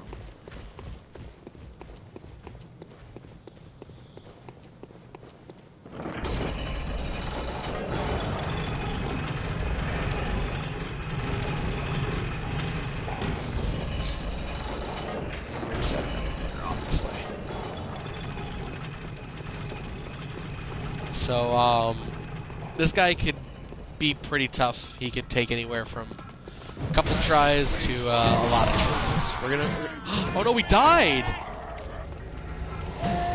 Oh no! Oh no! Oops. I think I just got hit. I got hit like a lot. It happens. That's okay. That's Souls games for you.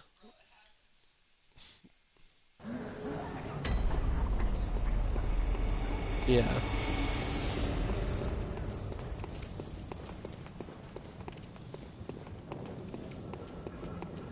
Let's try to make it back to him this time.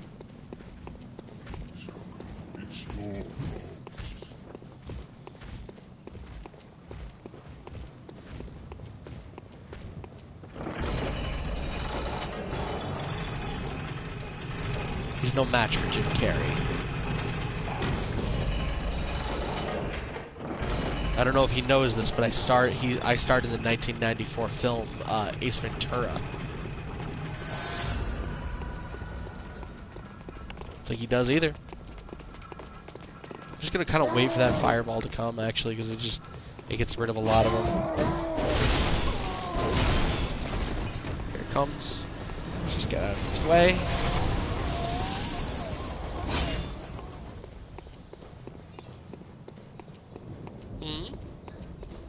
We are at the cusp of the cathedral. So this was our alternate route to the cathedral. It was through the aqueducts.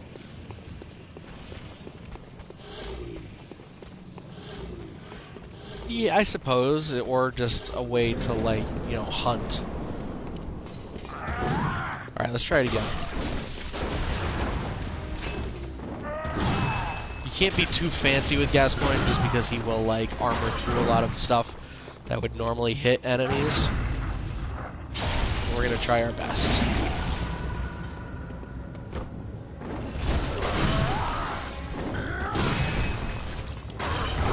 Being fancy isn't the goal, it's winning. If we can put some stees on it too, then like we put some stees on it.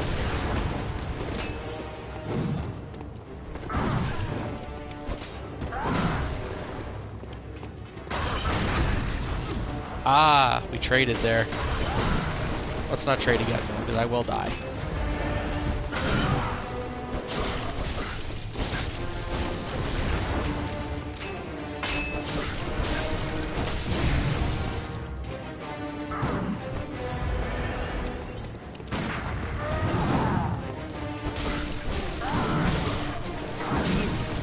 Got a stagger off there, that's really good. Oof. Take the opportunity there to heal.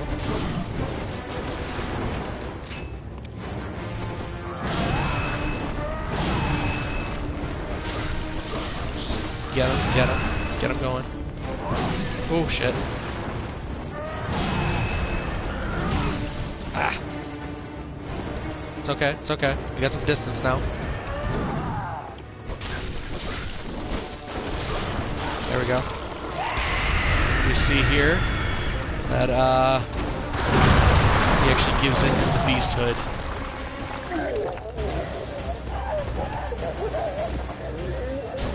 Allowing us... So we play the music box for him. It actually allows us to get a full combo off on him.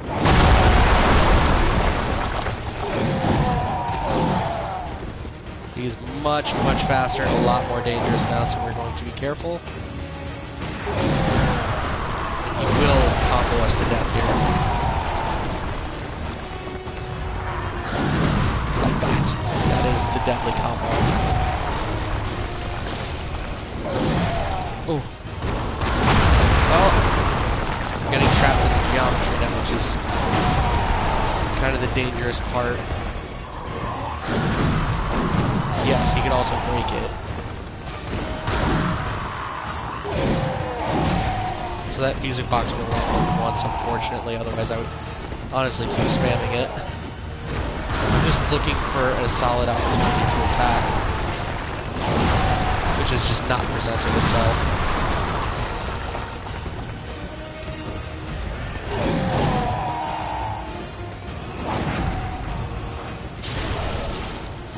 Sometimes it presents itself. It's okay. Yep. I'm in a corner. It's okay, it's okay.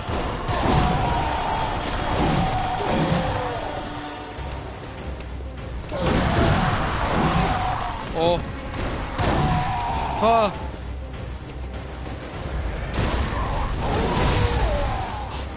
We're alive. We're somehow alive.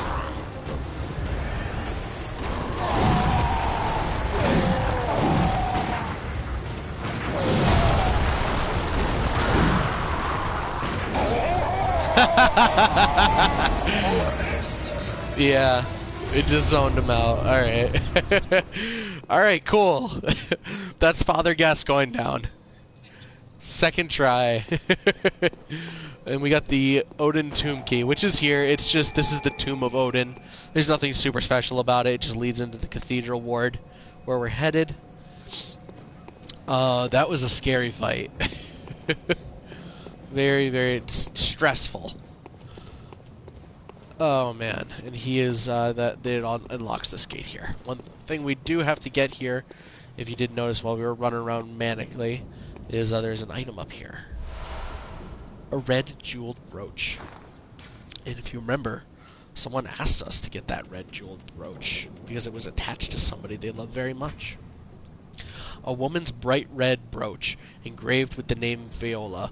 Perhaps the jewel is a gift from a hunter, used to change into a droplet of blood gem that fortifies any weapon.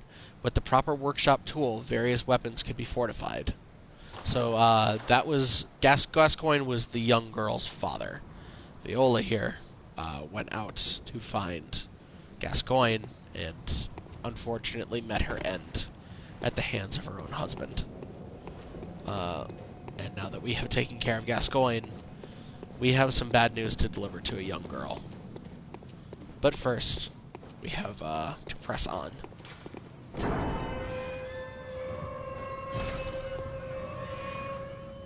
can also now take off this tiny music box.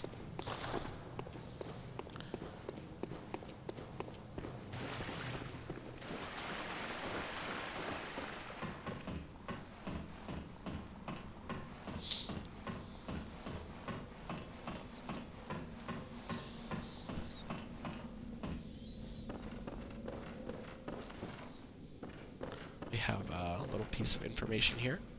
The Bergenwood spider hides all manner of rituals and keeps our lost master from us. A terrible shame. It makes my head shudder uncontrollably.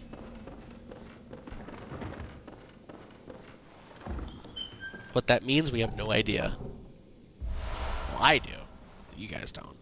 The Blood Gem Workshop tool. This allows us to upgrade our weapons further with Blood Gem Fortification, allowing us to put specific buffs on weapons, like attack ups, elemental damage, things like that. Let's keep on trucking.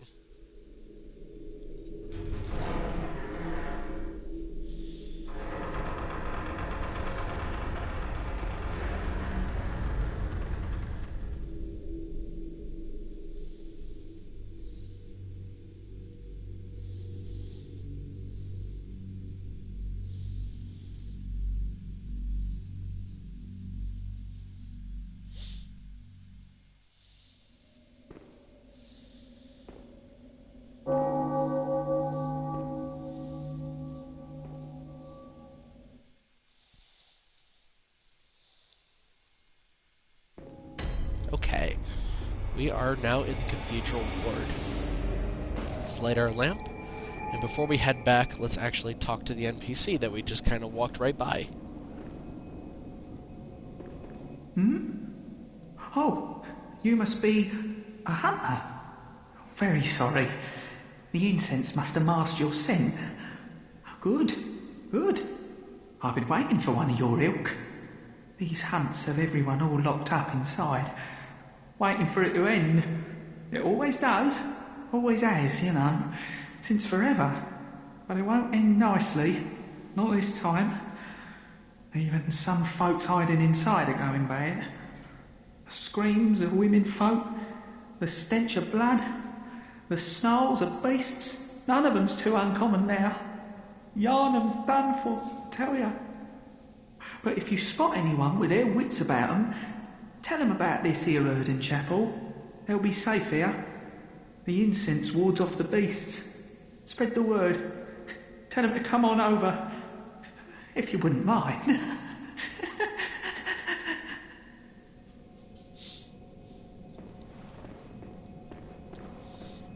So, we now have a place to tell people to come to, which is Odin Chapel. Before we head on any further, let's head back to the dream. We're going to spend some souls, and then we're going to do a little bit of cleanup over in central Yarnum.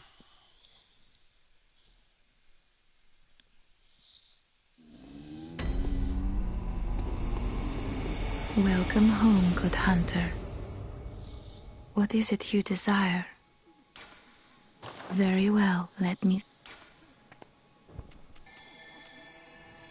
So we have 2 levels to spend. Yeah, let's just bump up strength. I feel like we're missing out on some damage here. Farewell, good hunter. May you... And then from there, do we have an can we level up our... Yes, we can. So let's level up our Kirk hammer once again. And don't need to repair it. What we are going to do is that roach that we found before, we are going to smash it. So there's actually a choice that you can make with certain items in the game. I'm choosing to make that into a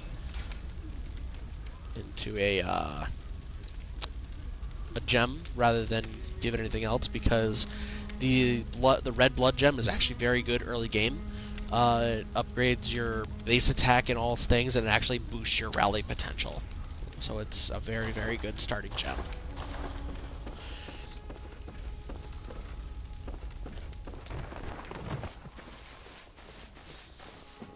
Let's see. Do we have anything else we need to purchase?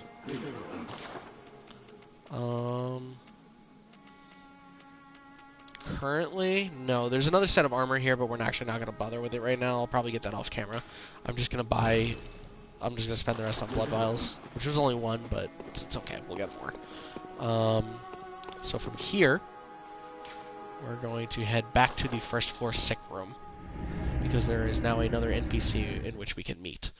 And from there, we're actually going to find all those people that we can talk to and give them a place for safe haven. Currently, there is the young girl, there is Gilbert, and there is the elder lady in the near the aqueducts, who is very fond of us, to say the least. Not very fond, but...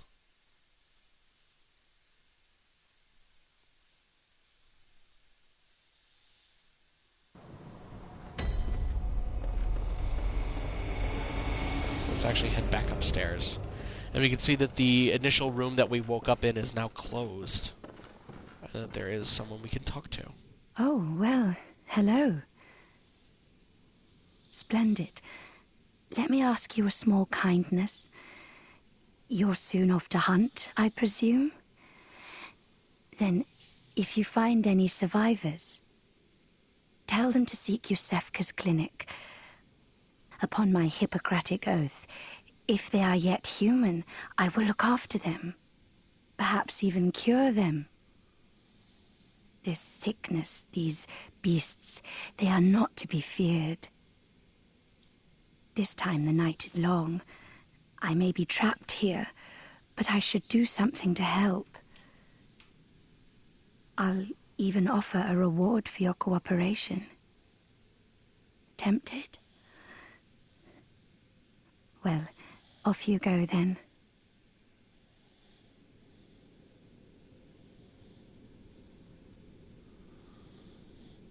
Okay, so... If you find any, you can please.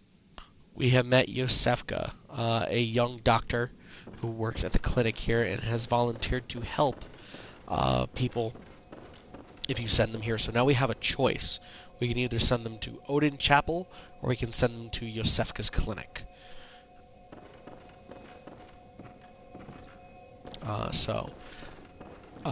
I know where to send people. You just gotta trust me. Just for story purposes, getting the most out of all the side stories, you just gotta trust me.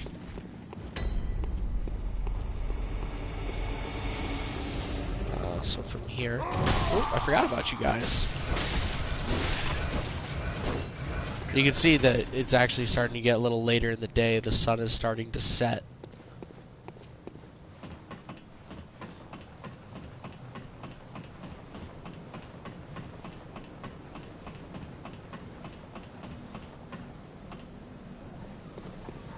Let's talk to Gilbert, see if he wants to go anywhere.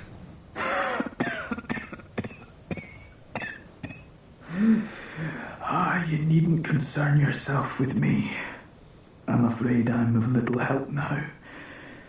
But before I take this, I make no use of it, but perhaps you.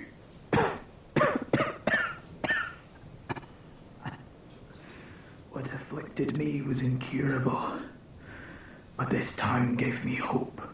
Their strange blood bought me time. I was most fortunate, unharmed by the plague of beasts. I can even die human.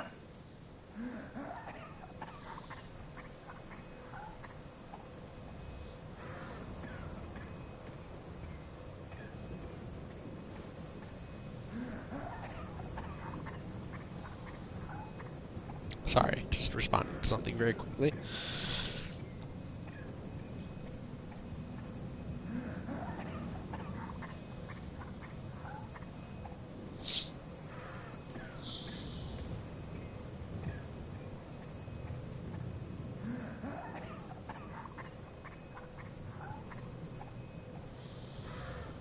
Okay, so Gilbert chooses not to go anywhere.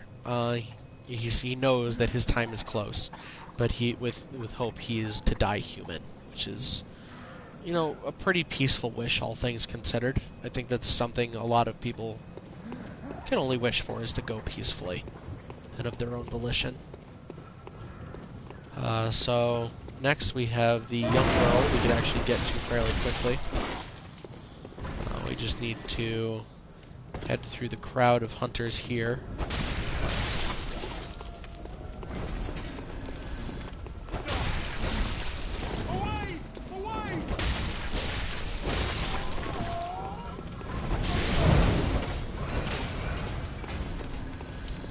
So we're going to do that as quickly as we can.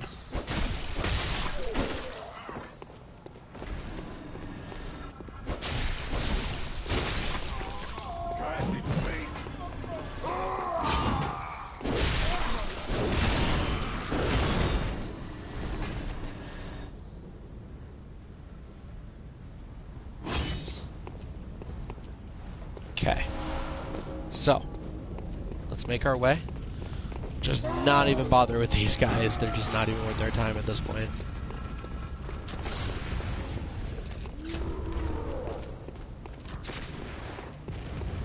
There's actually this little path we can go. We could actually make it to both characters fairly quickly, like this. He will actually follow us if we leave him untended too. So let's just take care of this guy really quick. Hi. There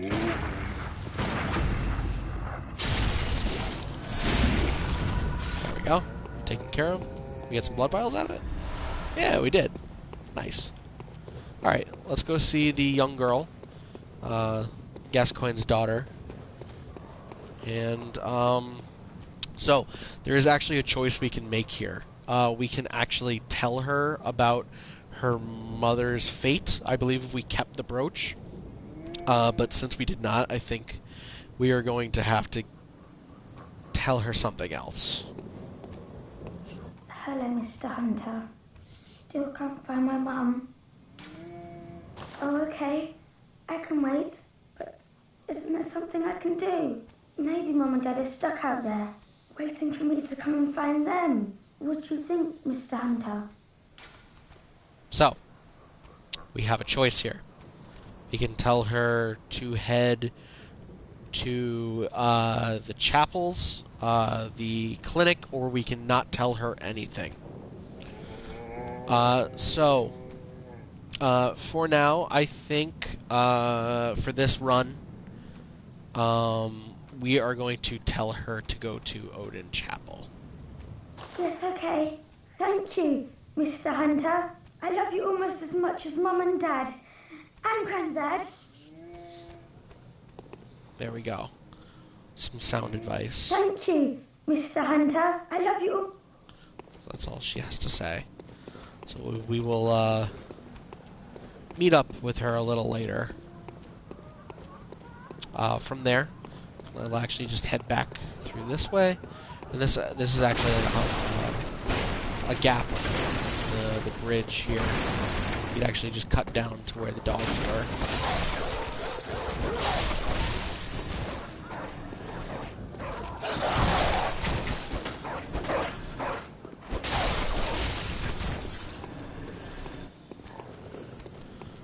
Let's talk to the old lady. Now what is it now? Are much better ways to pass the time. Unless you found me a nice, safe place. So, once again, we have the information. So we are actually going to also tell her to go to Odin Chapel. What do you know? An outsider worth a lick of salt. Well, don't just stand there. Don't you have work to do? Go slit some throats. Get this mess done with.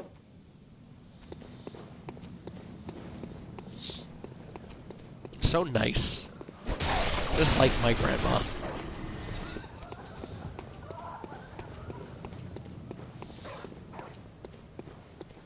So what we're going to actually do, now that we are set there,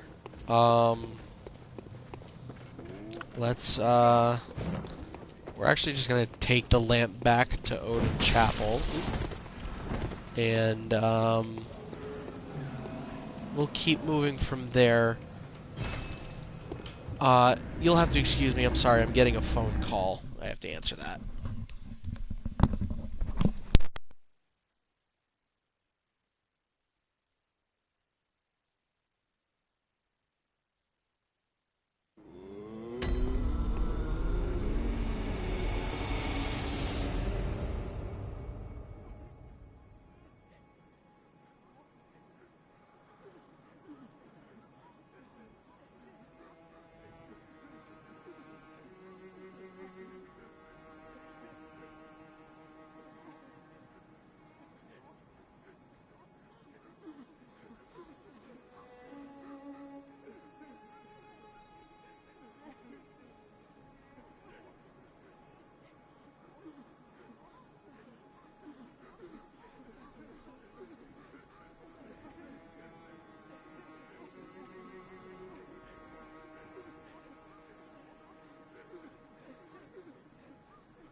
Okay.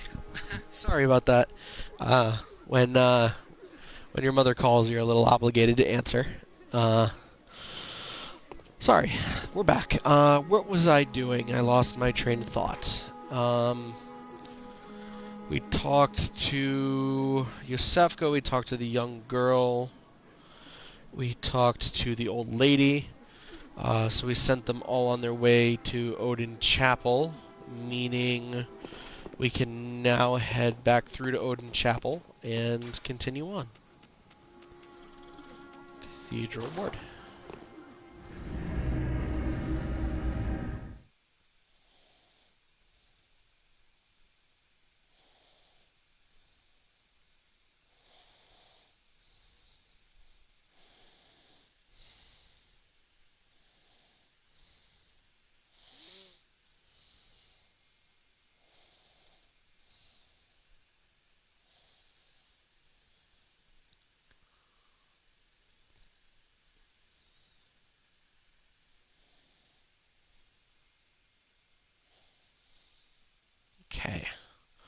One thing I actually do want to check up on before we continue any further, I want to see, I forget when exactly Eileen's side story starts to progress, and like I said, I messed that up last time, so I'm really not trying to this time, so I'm going to go check to see if it's progressing. And where we actually check that is in the Tomb of Odin, where we fought Father Gascoigne. And it'll be a very distinct event. Like it's kind of hard to miss. So let's see if we're far enough yet, or if we still are making our way.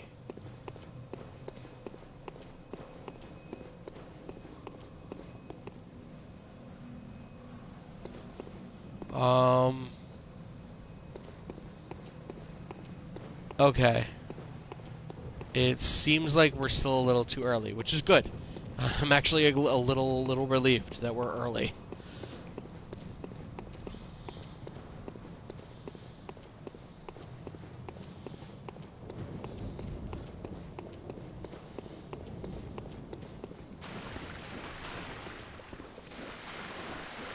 Okay. Let me open up the casting table.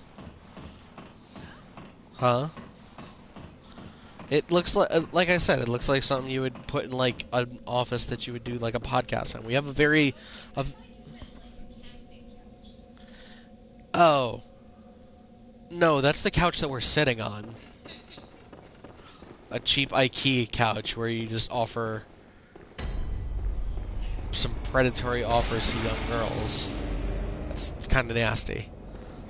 It's pretty nasty. Alright. Ah, the hunter. Thank you. So that old girl, you told her about this place, right? Well, she don't offer me much in the way of conversation, but still, I'd rather see her alive anyhow. If you find any sense, send them a...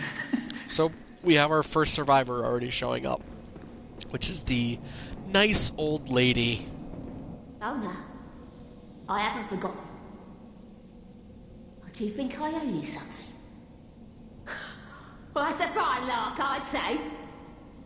This whole mess that Yarnum's in is all your fault. Stupidity outsiders. Our blood's ruined, tainted by your ilk. Don't you come near me. I know your type. Okay. That's fine. So we actually have to head down this way now.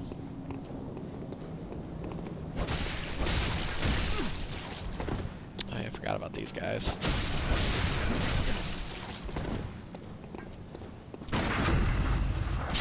Actually, a little tough. We're gonna do what we can to kind of just counter and do our best. Ooh, try to sneak up on me.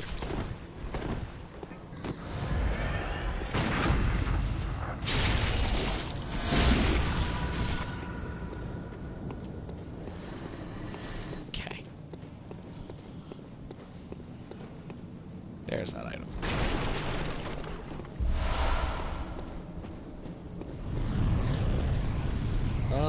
So I forget which way we actually have to head first. I think we have to head up first?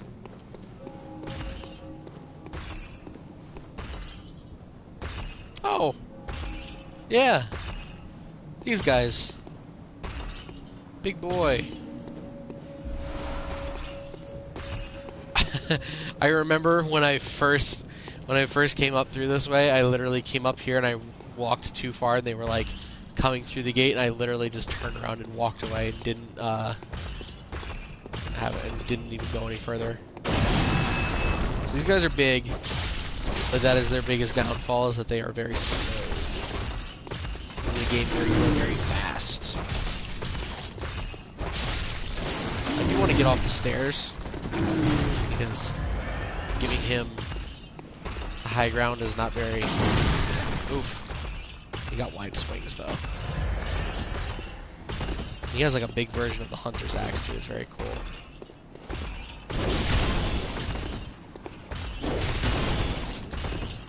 Trying to get him to swing so I could take advantage of it, but he's not. He isn't really doing much. Alright, well, that's fine. I'm not gonna complain about that. Got a bloodstone shard. Let's head on up this way. And only a special emblem opens the main gate. We do not have a special emblem right now.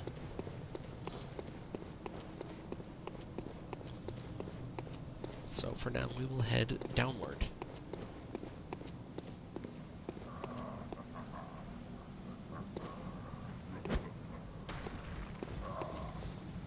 It's quite satisfying. It's even in the description. It's like, yeah, it's quite satisfying to hit people with the pebbles. Hey.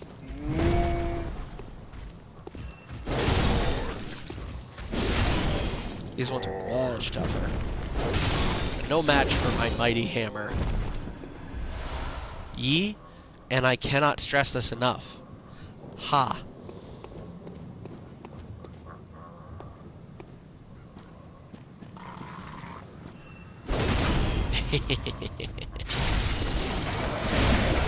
Surprise bonk. Even the crows are tougher.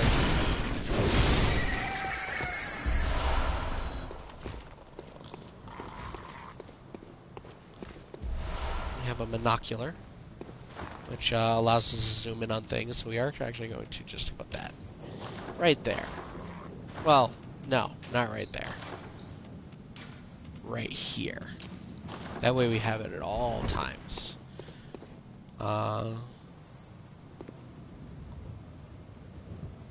Actually an interesting piece of scenery. So, where are we? So down there, that's the Great Bridge. That's where we fought the Cleric Beasts. Or no, I'm sorry, that's... Actually, let's use the monocular to make the difference up. That's actually the aqueducts. So we climbed up through there, and we headed this way to fight Father Gascoigne. Can we see the Great Bridge from here? I don't... Yes, that's the Great Bridge. That's the Great Bridge. Right there. That's where we crossed to fight the Cleric Beast and things like that. One of the best things about this game is just how accurate the geography is. Like, everything kind of fits together. Nothing feels very fudged. It's very good.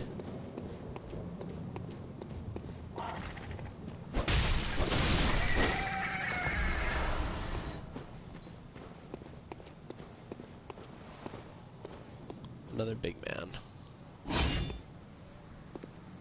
Oh.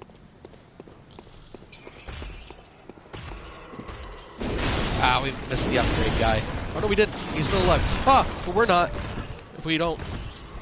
Oh no, we're in a corner. Oh, we died. Oh no, the fence got us up. So there is actually a little, like, crystal lizard that gives you upgrade materials. We were trying to get him, but, we're not so successful in that. And that's okay. That's okay. We're not too far from... You're keeping the death count. You're keeping me honest. We're not too far. Shut up. Don't judge me. That old lady judges the shit out of you. I can just tell by the way she looks at you. The hammer messes people up, man. It has hella staggered. Do kids still say hella?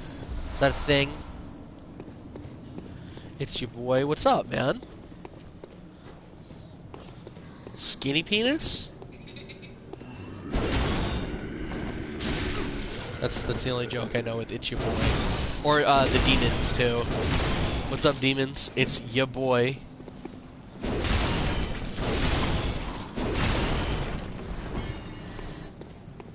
Let's head. Did we go up? We went up, not down. We want our souls back, and also we have a bone to pick with that wrecking ball dude.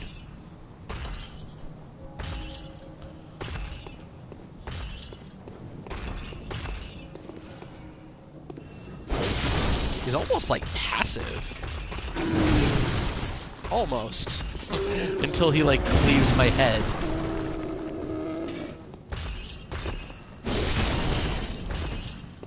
Oh, what's up, Josh? How you doing, buddy?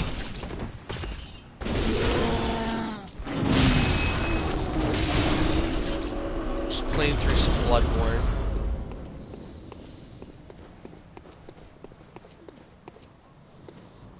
Thanks, man. That means a lot. Thank you very much. Make sure you, if you want to come back, come by tomorrow. It's gonna be around 7. We're gonna play some more MK11. If you want to do some friendly matches or something like that, we can definitely do that. I'm trying to get as much practice in as we can, you know. Oh, this one's got a statue.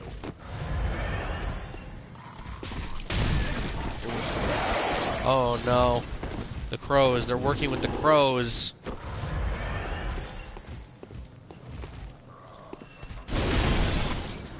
God, I love that. Just smacking them into the ground.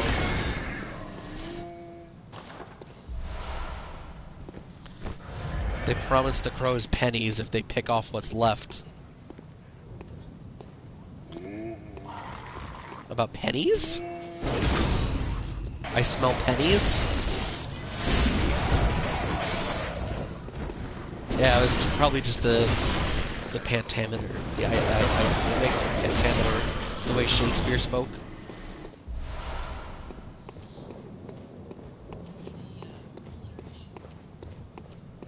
I promised them pennies. What's left? I thought you were supposed to like avoid alliteration. No, that's in typing, like in writing, right? You avoid alliteration. What a fun subject for a stream. Oh. He's got my souls. I was like, why did that not do a lot of damage? Oh, you're slow, bro. This guy smells pennies. We actually got a upgrade material out of that, too. Bloodstone shard.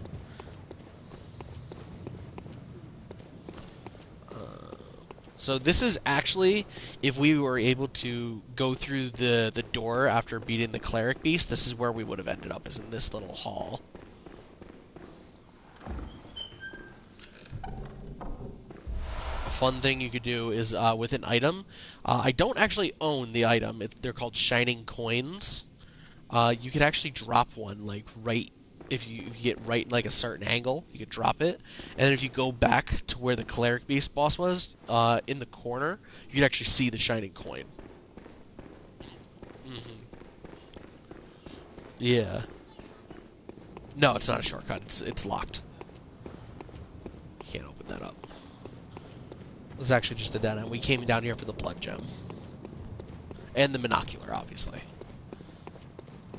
And some revenge.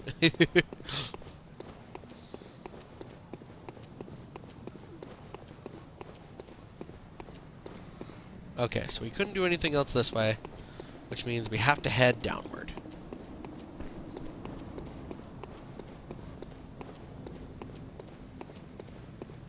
Oh, how could I forget? We have a new item. The top hat. The top hat? Hat worn by the hunters who admire formality. Some hunters place an emphasis on form, as seen by the use of the threaded cane. For them, formality, beauty, and justice are the very essence of our humanity, and precisely what keeps hunters from becoming something else. Fashion souls. They know about the fashion souls.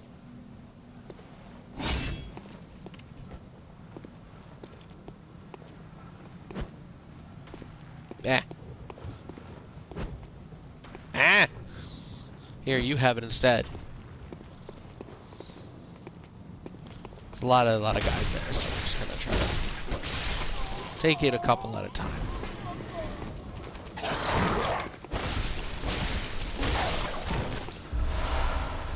So, fun thing about this game, as opposed to like Dark Souls, usually when you dodge in Dark Souls, you always roll.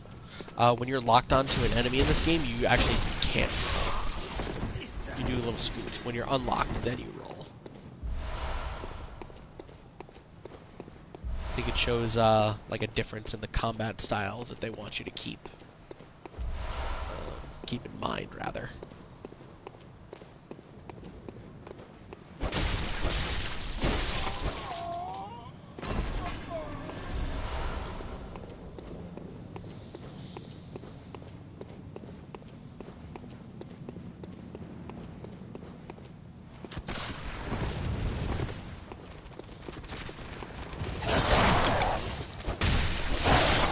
Dogs will mess you up, man. The quicker you can get rid of them, the better. You just make them your priority.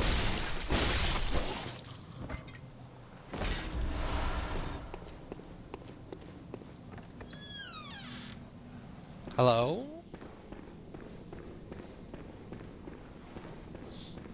You like that?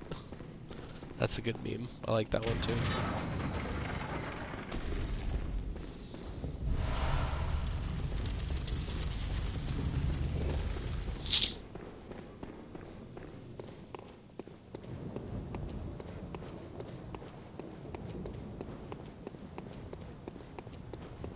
Hello, buddy. Hello. You're a beast hunter, aren't you? Yeah. I knew it. That's precisely how I started out. Oh, beg pardon. You may call me Alfred. Protégé of Master Ligarius, hunter of vile bloods. So, what say you? Our prey might differ, but we are hunters, the both of us. Why not cooperate and discuss the things we've learned? Yeah, sure. Oh, very good. There's no reason Very to turn good him down. He indeed. seems like a nice enough guy. Take this to celebrate our acquaintance. Hey, thanks, man. Beast hunting is a sacred practice. May the good blood guide your way. There must be oodles for us to share. Go on. Just tell me what piques your interest. So we have the Healing Church and Bergenworth to talk about. So let's start with the Healing Church. As you know, the Healing Church is the fountainhead of blood healing. Well, I'm a simple hunter, quite unfamiliar with the ins and outs of the institution. But I have heard that the holy medium of blood healing is venerated in the main cathedral, and that counselors of the old church reside in the high stratum of the cathedral ward. If you seek blood healing, and the church is willing, you should pay them a visit. And Bergenworth. Bergenworth is an old place of learning, and the tomb of the gods, carved out below Yharnam, should be familiar to every hunter.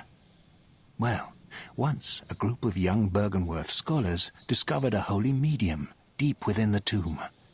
This led to the founding of the Healing Church and the establishment of blood healing. In this sense, everything sacred in Yharnam can be traced back to Bergenworth. But today, the college lies deep within a tangled wood, abandoned and decrepit. And furthermore, the Healing Church has declared Bergenworth forbidden ground.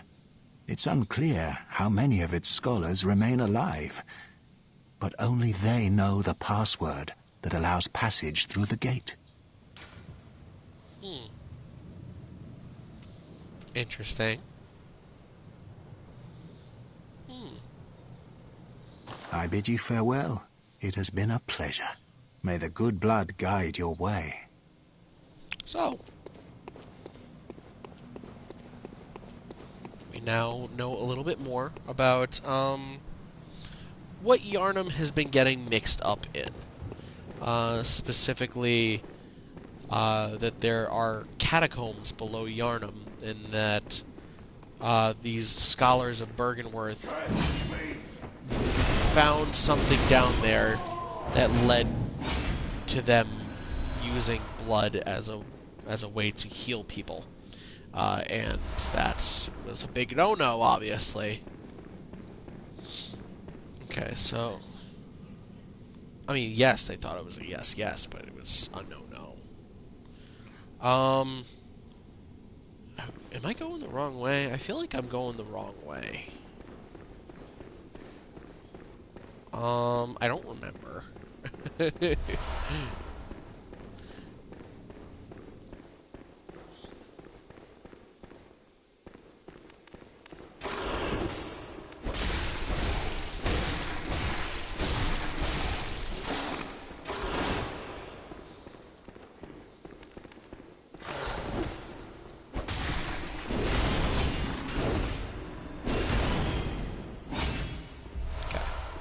We'll head down this way. Oh, you know what? We are going the wrong way. This is not for now. This is for later. But we will head down to discover the lamp.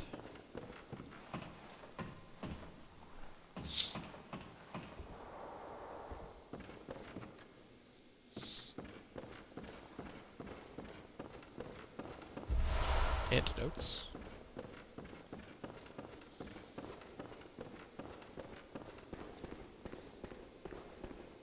And we have ourselves a lamp. So, this is actually the way to Old Yarnum. So we are a little bit ahead of schedule here, so we're actually not going to do this just yet. Instead, we are going to head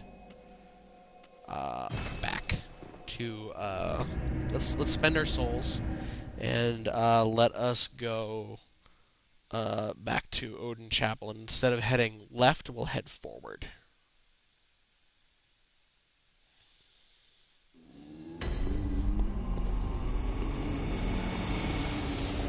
Welcome home. What is it you desire? Over time, countless hunters have visited this dream. The graves here stand in their memory. It all seems so long ago now. Very well. Let the echoes become your strength. Let me stand close. Okay. So let's... How many we got? We got 4 levels? Okay. So let's bump this to 20. And let's bump this to 14. Simple, easy. Farewell, good hunter. I don't think we can make any further improvements. The moon is close. It will be a long hunt tonight. If the beasts loom large and threaten to crush your spirits, seek a holy chalice, as every hunter before you has. A holy chalice will reveal the tomb of the gods, where hunters partake in communion. Am I supposed to go along first? Most of the holy chalices lie deep within the tomb of the gods, and the few that found their way to the surface were lost again in the hands of men. But if the old hunter tales remain true, one of the holy chalices is worshipped in the valley hamlet. Yet the town is in disarray. It was burned and abandoned for fear of the scourge. Home now only to beasts. The perfect place for a hunter, wouldn't you say?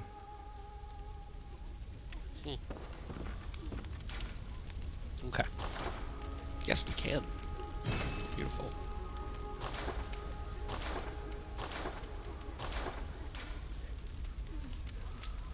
We have nothing else to put on there, so we'll keep that as it is. As for anything else, so I want to try going through. I think that you can kind of go about this a couple ways. So I'm going to try going through Cathedral Ward first.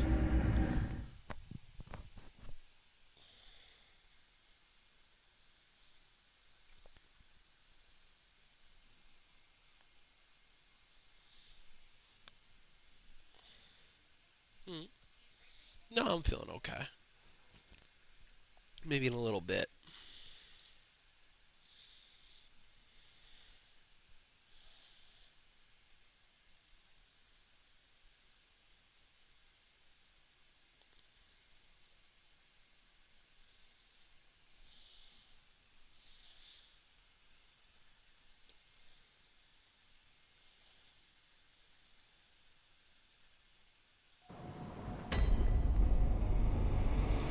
Okay.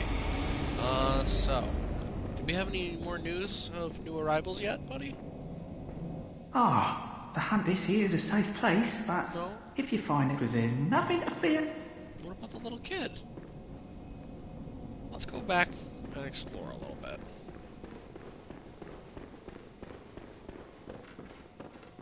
Also, once again, checking to make sure I'm not screwing up Eileen. I'm gonna be, like, nervously doing Eileen's quest. Like, checking to make sure that I'm not messing this up, because I really, really want to do this. Do it correctly as well. Okay. You could, but if you do, then she doesn't leave, she just kind of stays there sobbing.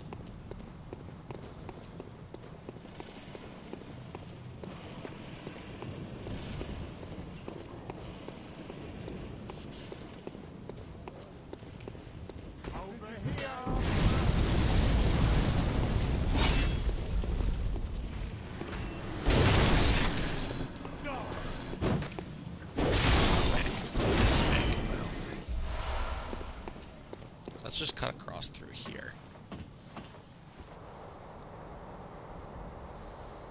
Save us some time.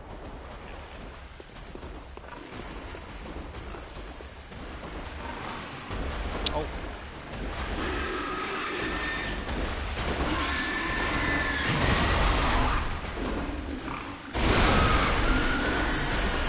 That did the trick.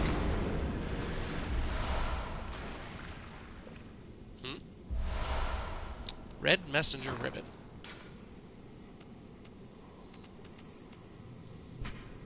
Red ribbon messengers that messengers are oddly fond of. The thick, pungent red was drawn from the organs of some unfortunate victim. A strange choice indeed, but perhaps the messengers wearing this accessory is a form of mourning. So, that's the little girl's ribbon. So she was trying to make her way to Odin Chapel and died. That's really, yeah, it's really depressing. This is not a happy game. And that is, that is what happens, like, no matter what. Like, she is bound to that fate of meeting her end. It's very sad.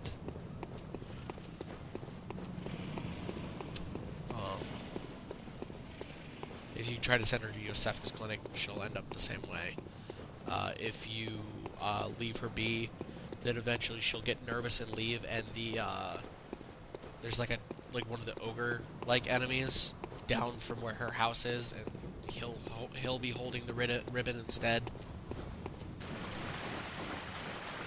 So it's very sad. Rip that little girl. Literally did nothing wrong.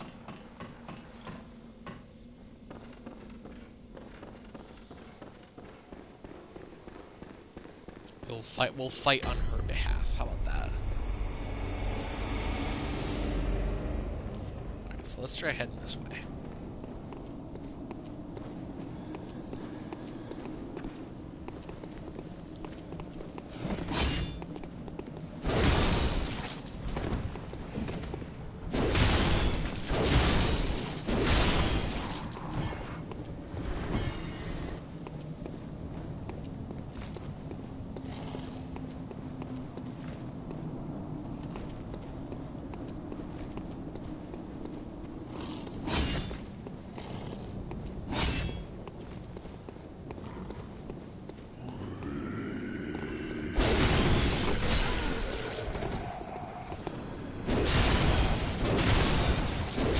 rally potential is just way better now. I'm healing a lot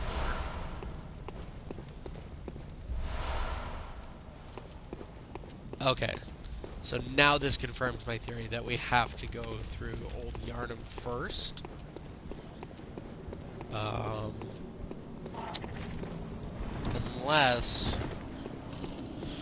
Unless we do it a really weird way.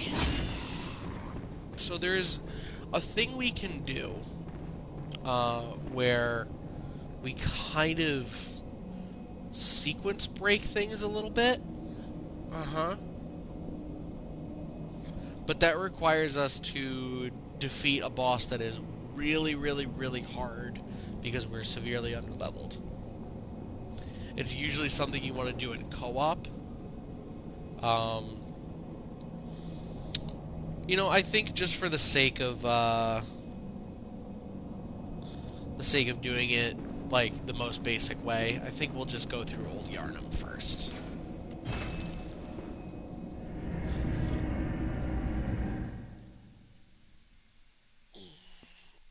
Maybe if we ever do a co-op run with my buddy Ian, maybe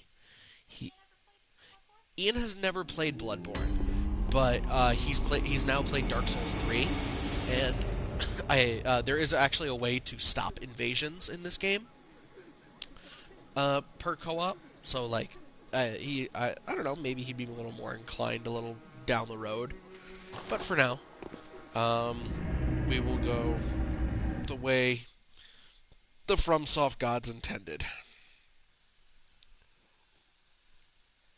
And we'll see if we can make it through Old Yarnum. And then we'll probably just call it there because that's yeah, it'll it's a good not it's not like a good chunk of the game, but it's like a good chunk of the beginning of the game. And also Old Yarnum is a challenge. This place legit kind of sucks. Alright.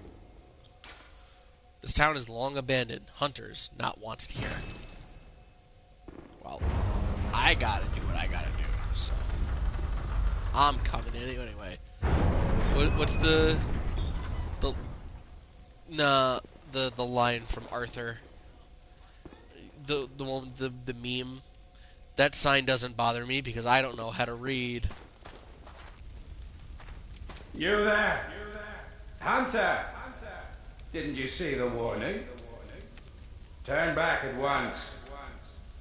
Old Yarnum, burned and abandoned by men, is now home only to beasts. They are of no harm to those about. Turn back, or the hunter will face the hunt.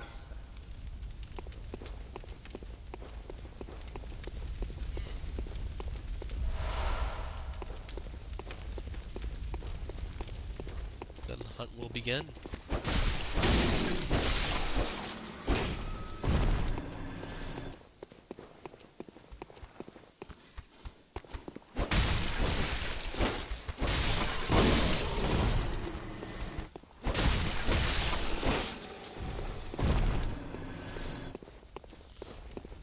So this is Old Yarnum,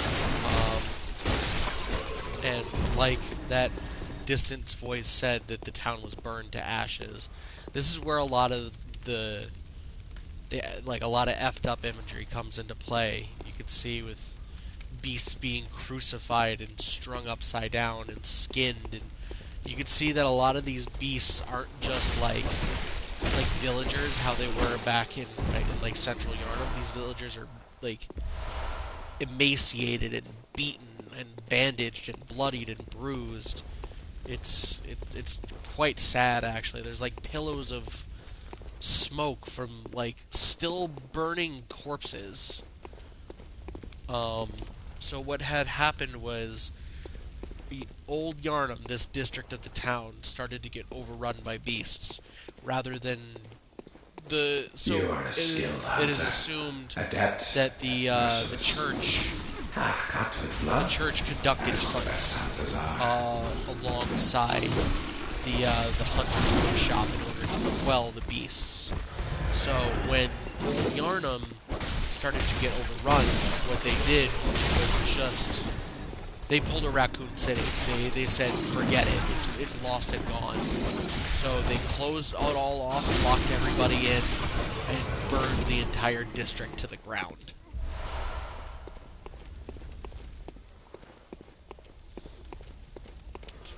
Really Which fucked. is why I must stop you.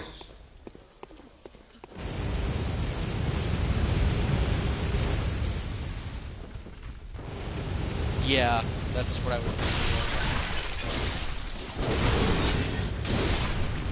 Oh, that's a good combo. Oh, antidotes. We should actually put antidotes on our wheel. It will become useful. Because these boys be poison. Bloodstone shard.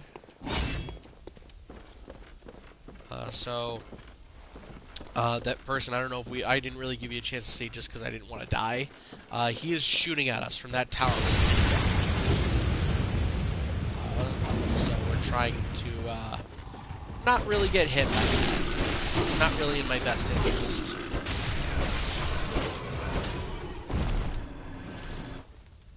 So we have to make our way.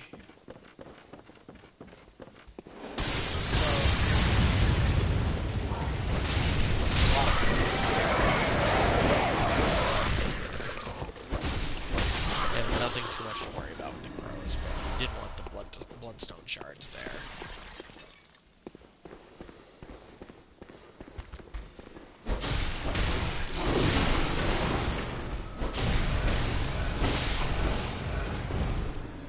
Just trying to make our way through Old Yarn.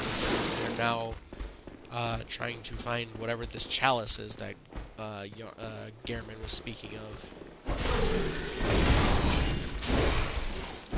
Bless you. Bless you. Old Yarnum is, it is a challenging section, I would say, but it is also, like, one of my favorite sections in the game. There's a lot to take in and think about with it. It's all really fucked up, and it shows that, like, you know, not everybody that is a hunter is good. We are the virus thing comes into play. Speaking of which, that guy that you saw chase us down there really quick, he is another hunter. And he is... he's tough. He is tough. I'm gonna give him my best attempt. So, but I'm gonna cheese him. Like, that is how this goes. I'm not gonna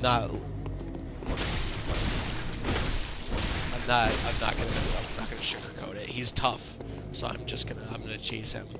He'll chase you outside here, but then he'll back up.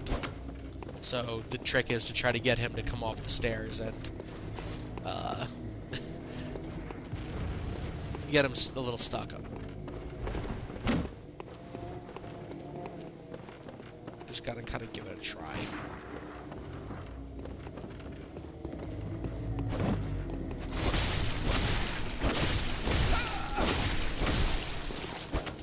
Ooh, I've never seen him go up there. He's way out of his aggro range now. He's gonna... Oh, he's probably gonna heal when he goes up there. Yeah. I did. If I got a little more stamina, then I would have had him. This is actually the best I've ever done with this guy, I'm not gonna lie. Usually I fuck up somewhere along the lines. Come on. Come on, buddy. Oh!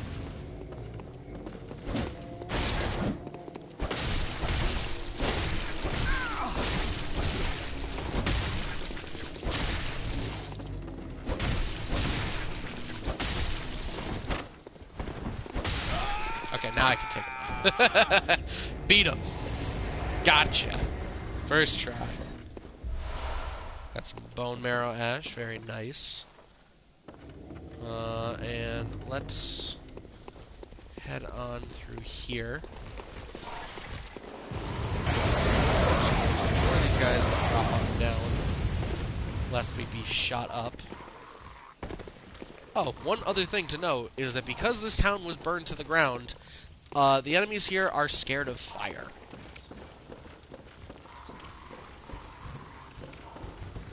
Not all of them are scared, but a good number of them will try to avoid you. But it does not mean you are immune from them, like, trying to hit you. Become brave at some point. Ooh, slow poison. Uh-oh.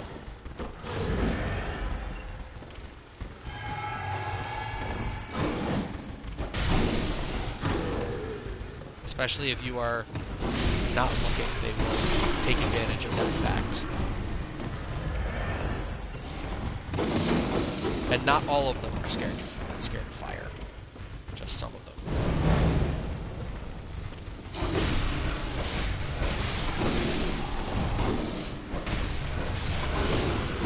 There is a lot of these guys. Holy moly. We're just gonna take our time. Try to keep them all in sight. Another one. My god. Oh. I think this guy broke a little bit.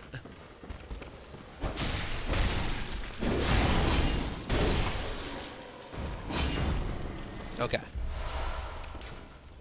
We'll actually put our hand lantern on too. That way we have a little extra light in case we do need to go into two-handed.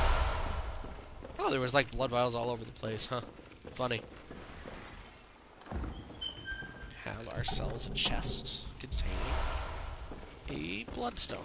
Very nice.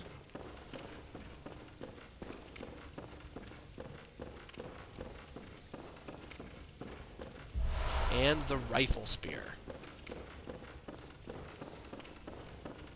Another very, very good weapon. I'll give it a read really quick. A trick weapon crafted by the workshop Heretics, the Powder Kegs.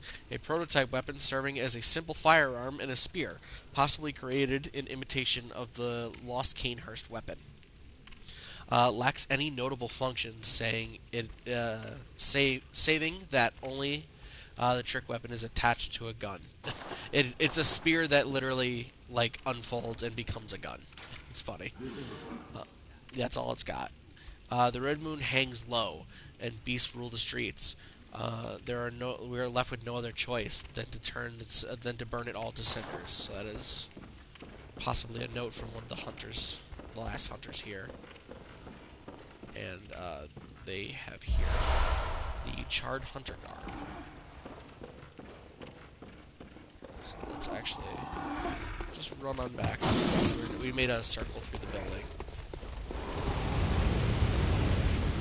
So there's not a whole lot of need.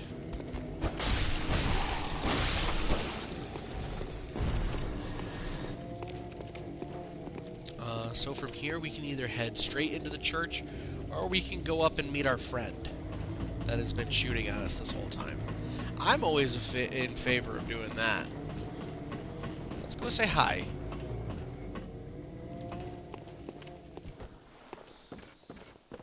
Grab his gun.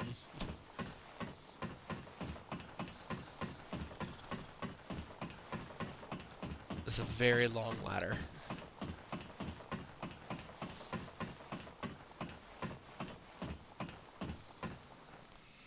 And he is like super ready for us. He is turned and waiting. So this is Durja, the hunter, and he keeps watch over the beasts here.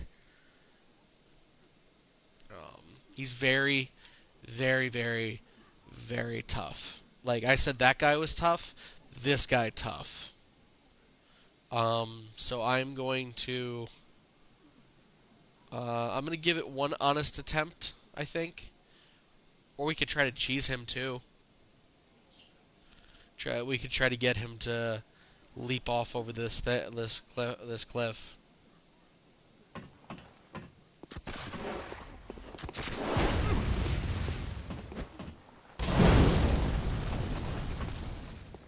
Nope, he's not falling for it.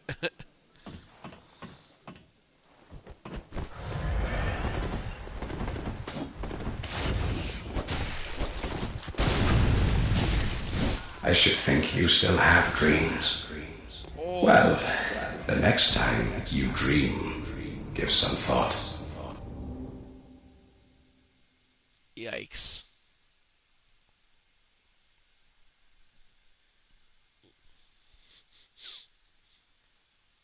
What are we at now? 6? Okay, that's not too bad.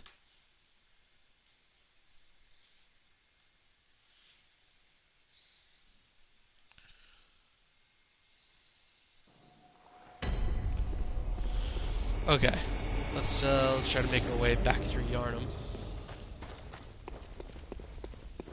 See if we can actually now make some progress. Now that we saw what Dirja has to offer us. I mean, I do want those blood echoes, so I'm gonna go back up there again and grab them, and then just run right off the like down to the ladder. Oh, wrong way, wrong way, wrong way, wrong way. This way. Almost like walked off the roof to my death.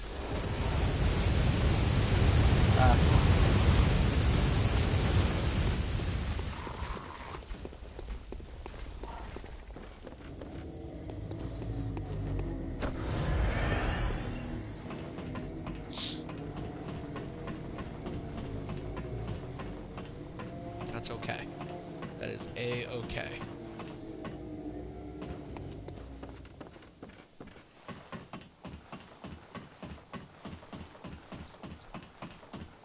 Let's just try to get our blood echoes back. That's all we gotta do. We're not gonna stay there to fight, or chat, or borrow a cup of sugar.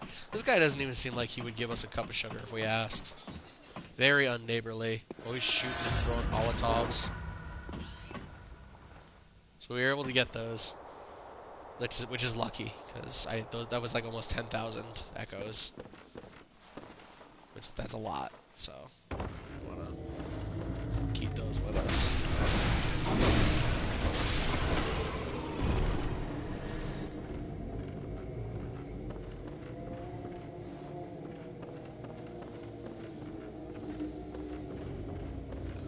Okay, so we're now up in the rafters of Old Yarnum Church. Gotta love the heights. Gotta love them. No, not at all. I hate them, in fact. So let's just grab that.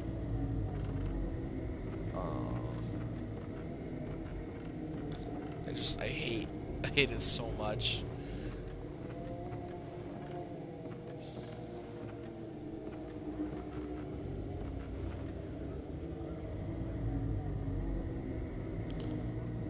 Sorry, I'm just getting messages on Facebook. I'm trying to ignore them. No, we're trying to drop on the directions. There we go. We'll come back for that a little later, because that will lead us to a point of no return.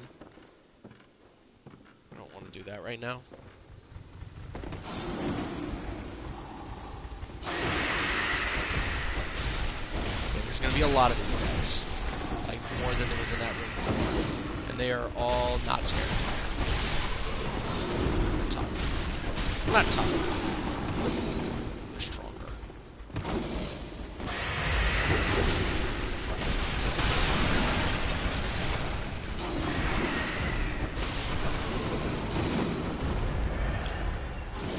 And unlike in Dark Souls, poison actually hurts in this game.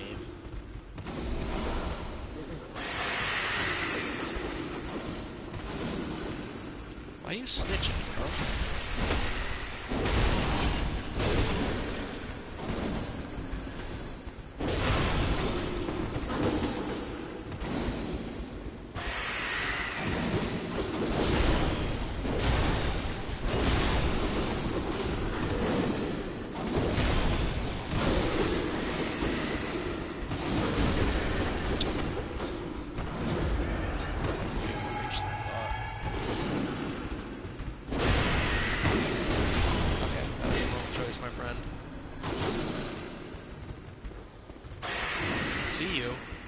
See you through the wall. Come and fight me like a werewolf. Or beastman. Whatever you prefer.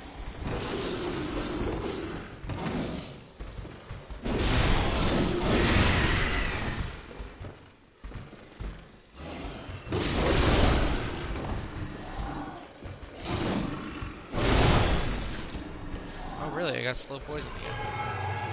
Terrible. Okay. I think we're okay now. Let's heal up just in case, though.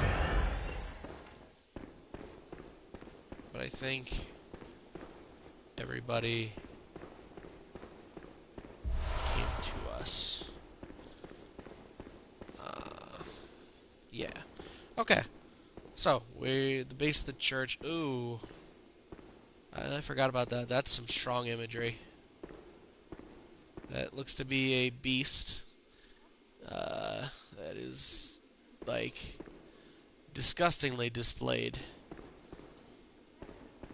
It's weird because it's, like, almost not in, like, a trophy manner. It's almost like it's torture or worship, even.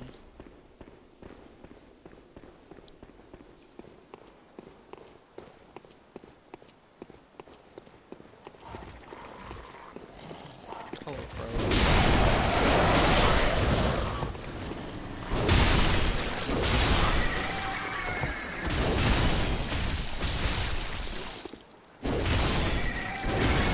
Goodbye, crows.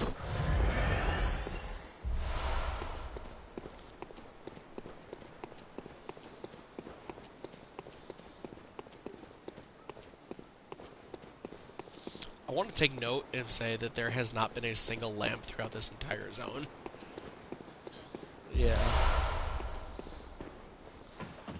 But we are, fortunately, going to unlock a bit of a shortcut here.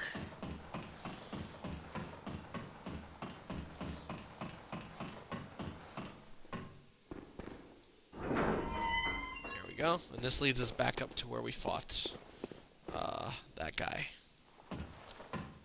And where Derja is. So it lets us avoid going through the church, which is nice.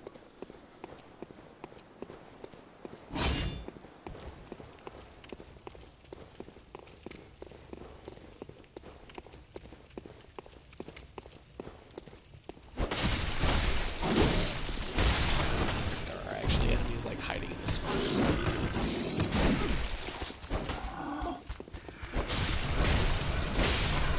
I don't like the fire.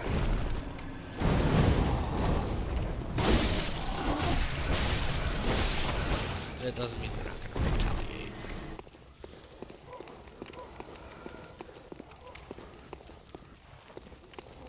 Oh, it's mischief. Bloodstone shards.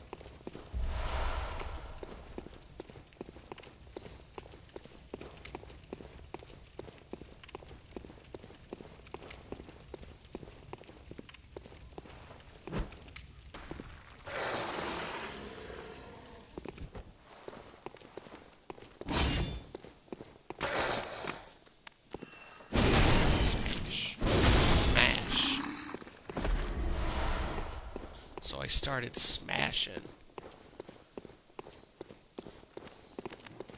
Hey Wolf, you know what my favorite band is?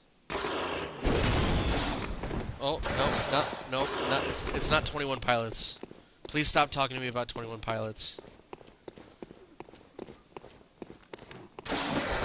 My favorite band? Smash Mouth. God, that's so bad. You know what's worse than a bad joke? A bad joke that you fucked up because it was based on you trying to, like, do something. This is how I win. With bad jokes. Covered in blood.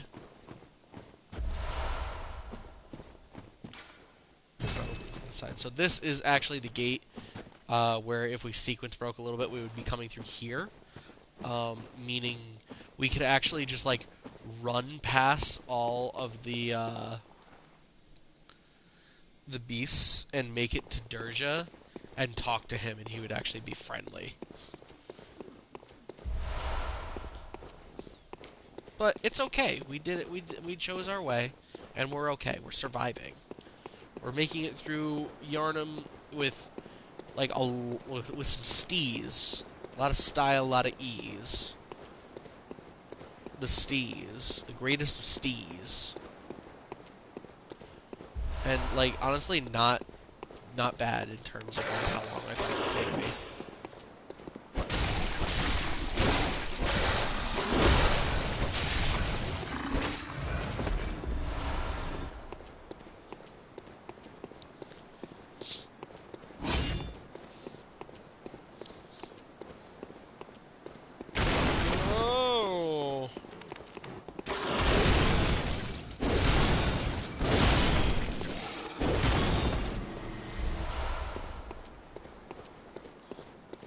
Actually investigate this house now that he's so nicely opened the door for us.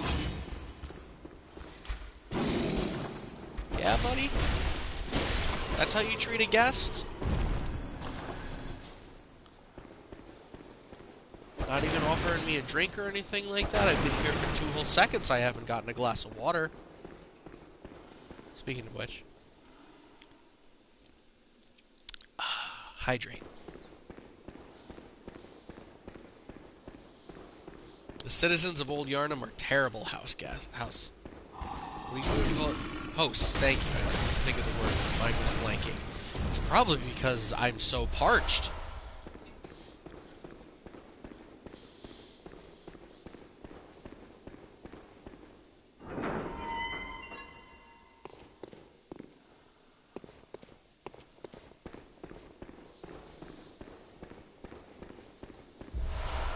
Fire paper. Fire paper buffs your weapon with fire. There's not a lot to it. It's a tool employed by the hunters of the workshop that noticed that beasts have an aversion to fire. So they were like, what if we just like covered our weapons in open flames? And Gwyneth Paltrow was like, yeah, you know what? Let's try that. That's a good idea.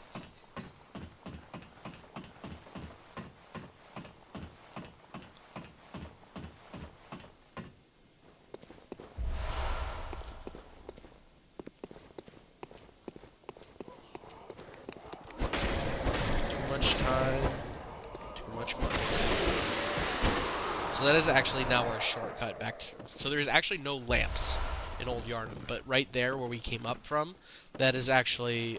we opened that gate now, leading into this house, meaning we have a direct route from the lamp through to Old Yarnum, to the bottom section of Old Yarnum. Does that make sense? I just want to make sure I said it right.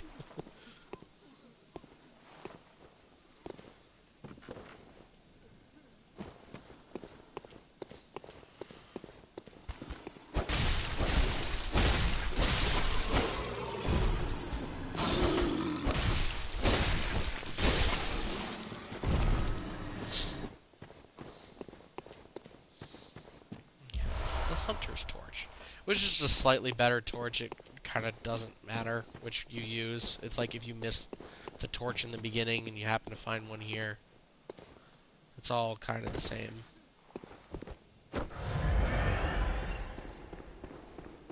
Okay, but now we shall continue on.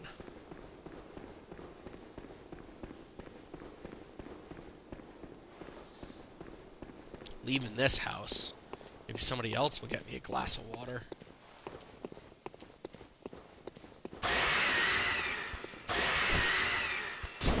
Stop snitching. That's not just advice for you, it's advice for everybody. Don't snitch. Snitches get beasthood. That's the nursery rhyme, right? Snitches get stitches and wind up in ditches with beasthood. Ah! No! Ah! Don't kill me! No, don't kill me, I said! I'm one of you! I'm a dog person, too. Just not a dog person. Yeah, yeah, I'm Ace Ventura, pet detective. Oh. I forgot I was Jim Carrey. It's all the blood, honestly. We are, like, drenched in blood. Just absolutely covered from head to toesies.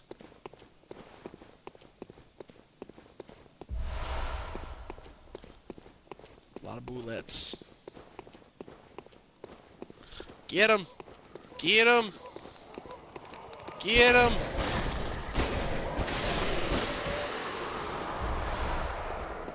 Okay. So we are now at the bottom of the district. Things are looking very gross and scary down here.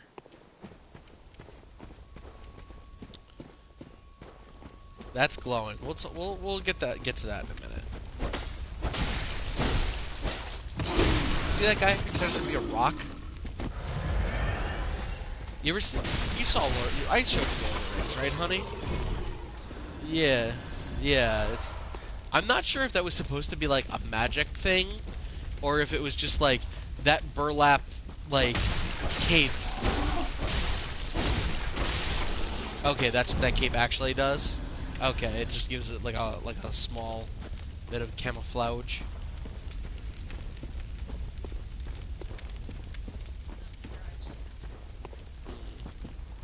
Very smart, those elves. Bad taste in food. Not enough meat. A lot of bread.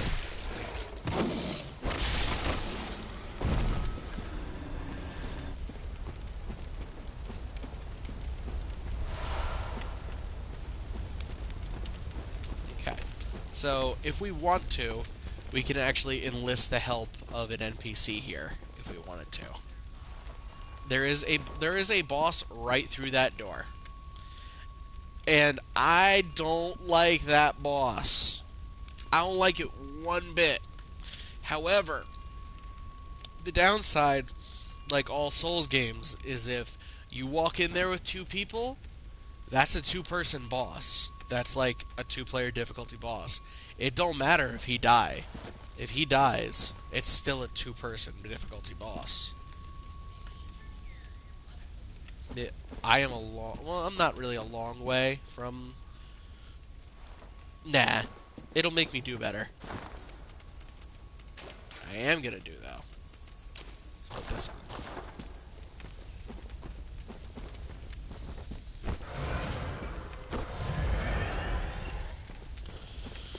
That's all I could ask for.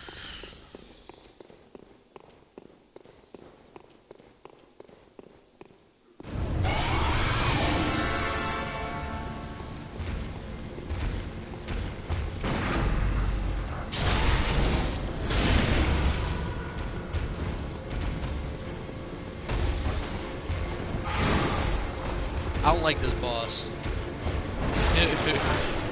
I don't say that about a lot of Bloodborne bosses. I don't like this boss. This boss is a bitch.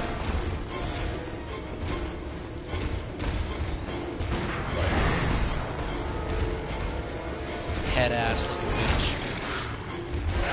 And a lot of its moves will just kill you in one shot.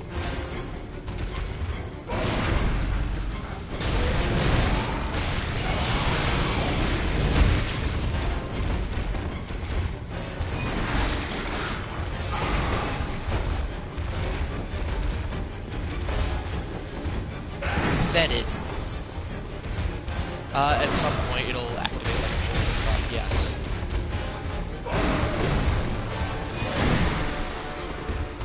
Or if it hits you.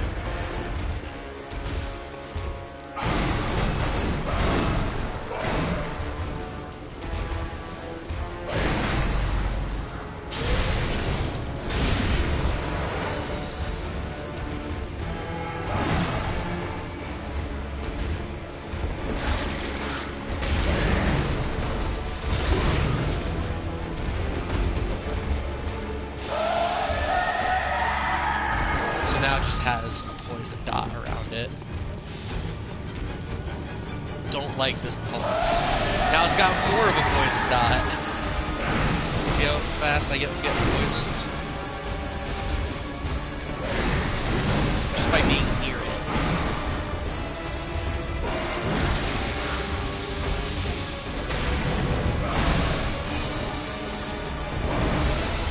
That would have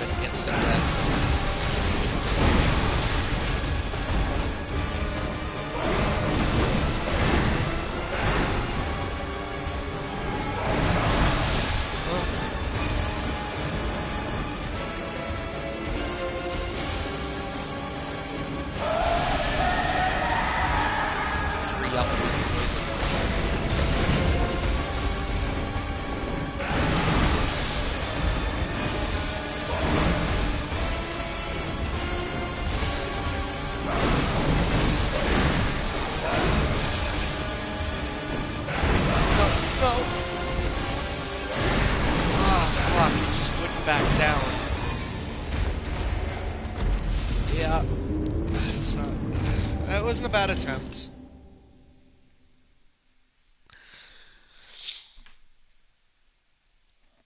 And that was close enough to the door that we can kind of just grab our echoes as we walk in. Bosses, luckily, cannot grab your blood echoes. Let's give that another attempt.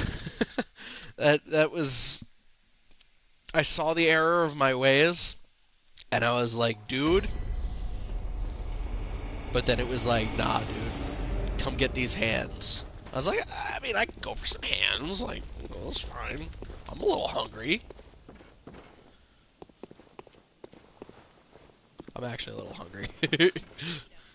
We should eat after we stream.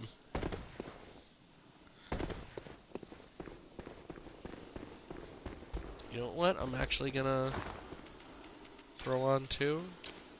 I'm gonna try this little trick.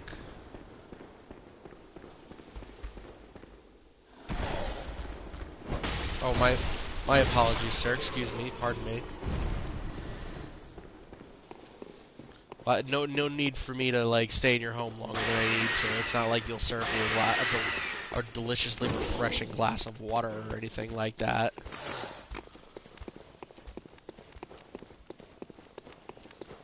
Oops.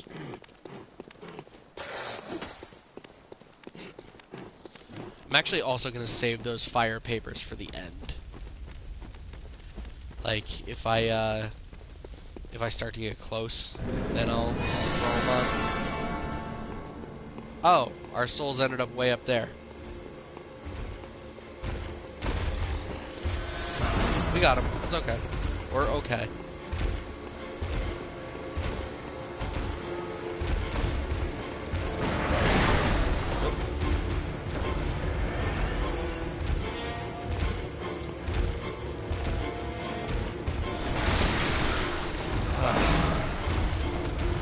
Missing the timings.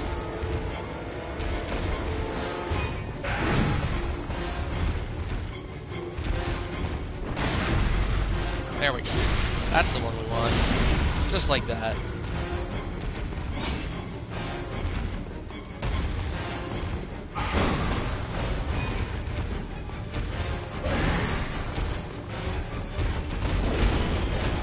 This one, I don't think this boss will allow me to get a full charged attack on him.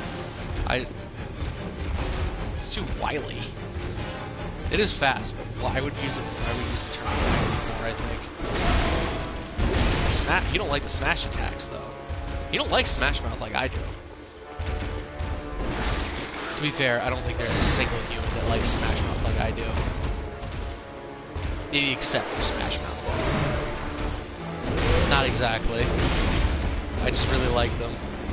I think that they're hilarious.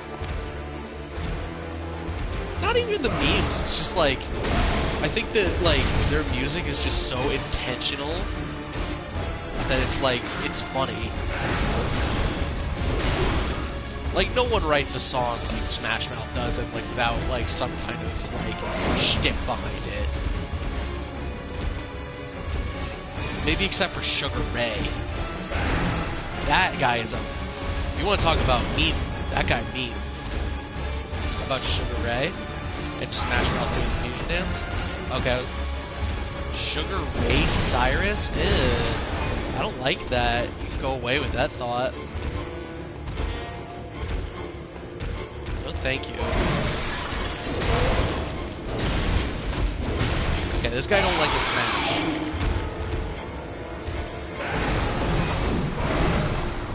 That's good for us. Because we like the smash.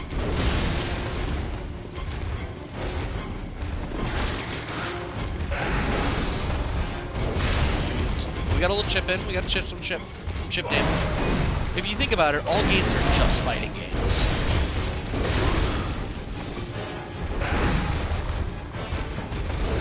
Yeah, a bit. Ow.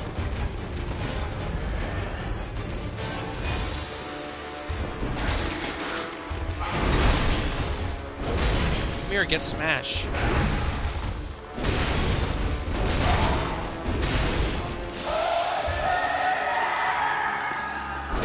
Smash!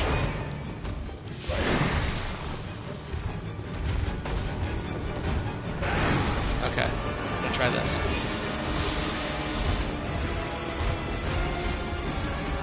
He loved the blood.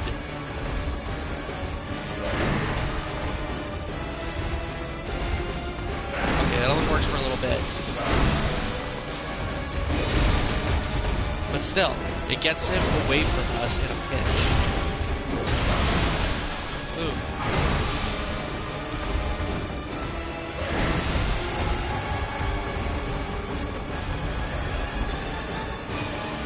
Oh. My camera freaked out a little.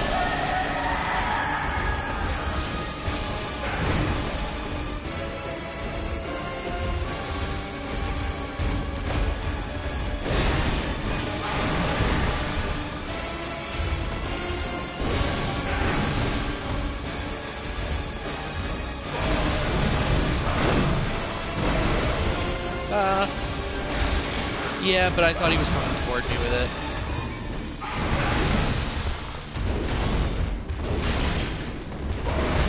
Oh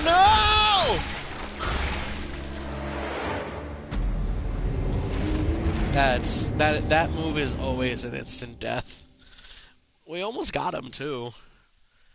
I think we can get him this time. I find it really funny that we beat the Cleric Beast on our first try.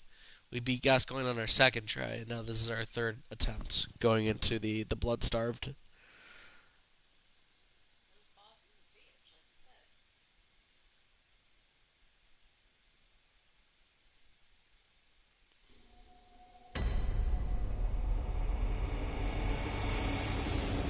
Okay. What did I say? This boss is a bitch? Yeah, this boss is a bitch. My daddy lets me say bitch.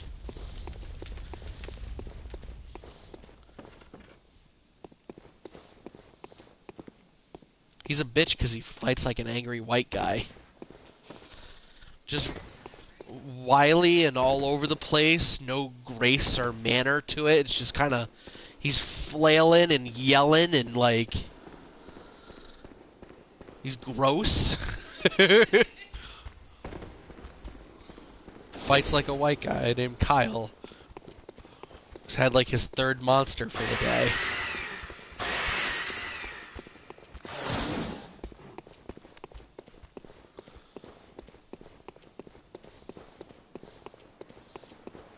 When was the last time you had an energy drink? Not 5-hour energies. I would say, because 5-hour energies are like not energy drinks, they're just sugar. It's not like the chemical, the taurine, you know?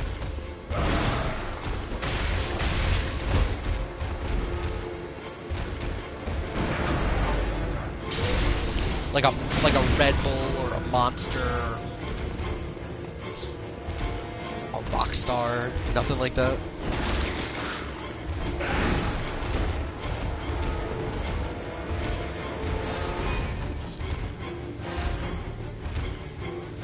I remember that day, actually, when you did that. I felt really bad for you because I was like, wow, that's a lot, and like 5-hour energy doesn't love you enough to do that much for you. It's really bad. Don't consume energy. Honestly, just don't consume energy drinks. They're bad for you. I haven't had an energy. Brought to you by water and like apple juice. Apple juice is better than orange juice. Some people just aren't ready for that conversation.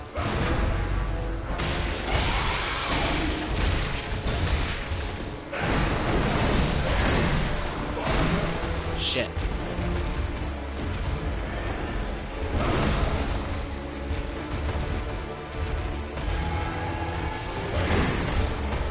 Okay, we're gonna run. Run. Because there is actually... Oh, he is right on our tail. Some more antidotes hidden behind here. Oh, he can so fit. This is a large arena. There is nowhere that I can go that he cannot also go. And that is completely intentional.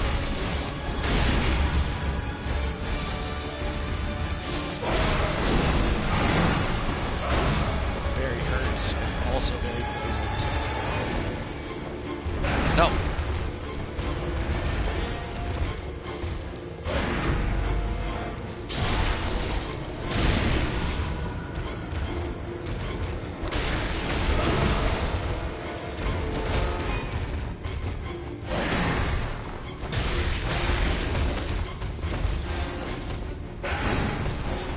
I'm trying to, like, goad him into, like, continually attacking instead of, like, transforming.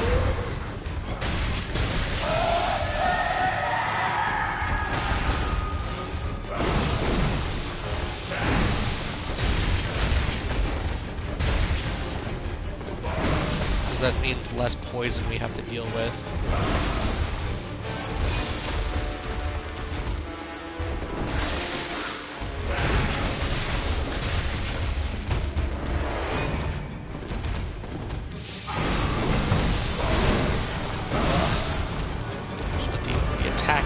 Constantly.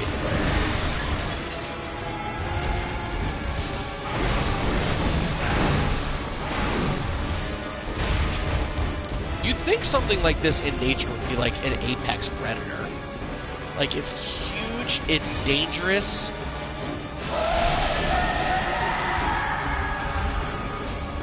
Everything that it can, yeah. But, like, I'm talking about, like, in real life. You know? Like, the thought of, like, a monster, like, something this big with, like, razor-sharp claws and the ability to poison, like, nobody would stand a chance. Like, if it could take down a human with a weapon. A gun, nonetheless. Like, it's like, oh, it's not a human, like a stick and a rock. Like, I have a gun.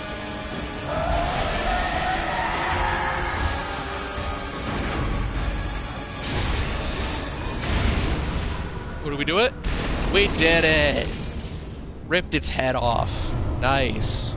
Third try. And we got ourselves the Thumarin Chalice. Alright. Thumarin Chalice. Thumarin Chalice. Thumarin Chalice. Ritual chalice found in the Church of the Good Chalice. Nice. Using a ritual at the tomb altar in the Hunter's Dream to break the seal of the old underground labyrinth. Let the chalice reveal the tomb of the gods. Let the blood be in the hunter's nourishment, and let ye partake in communion. So this is a totally optional item, and every chalice that you get from here out is an optional item to partake in communion and travel to the Thumarin Chalice dungeons. They are randomly generated dungeons that you make your way through. They have stuff to do with the story, but there is nothing of, like, a lot of significance in there until way later. And I'm not gonna lie to you guys, they're super boring. They're like the second worst thing about this game, next to, like, not being able to. It's the third worst in the thing in this game. The first thing is having to vial hunt when you're, like, out of healing items. The second is having to come back to the hub world every time you want to go anywhere. You can't just go from bonfire to bonfire. The third is the chalice dungeons. They're super boring. They're fun with co-op. So maybe if we ever did a co-op run, I'd be happy to do those with him. But I'm not going to do them for this playthrough because they put me to sleep. They're really, really boring. That being said, we have a lot of blood echoes to spend. Welcome home, good hunter. What is it you desire? Very well. Let the echoes become your strength. Let me stand close. Alright, how many levels do we have? 7 levels. Okay. So, I'm not gonna lie, I might just, like, bump this to 18 and bump this to 15. Yeah, because our damage is looking pretty good right now.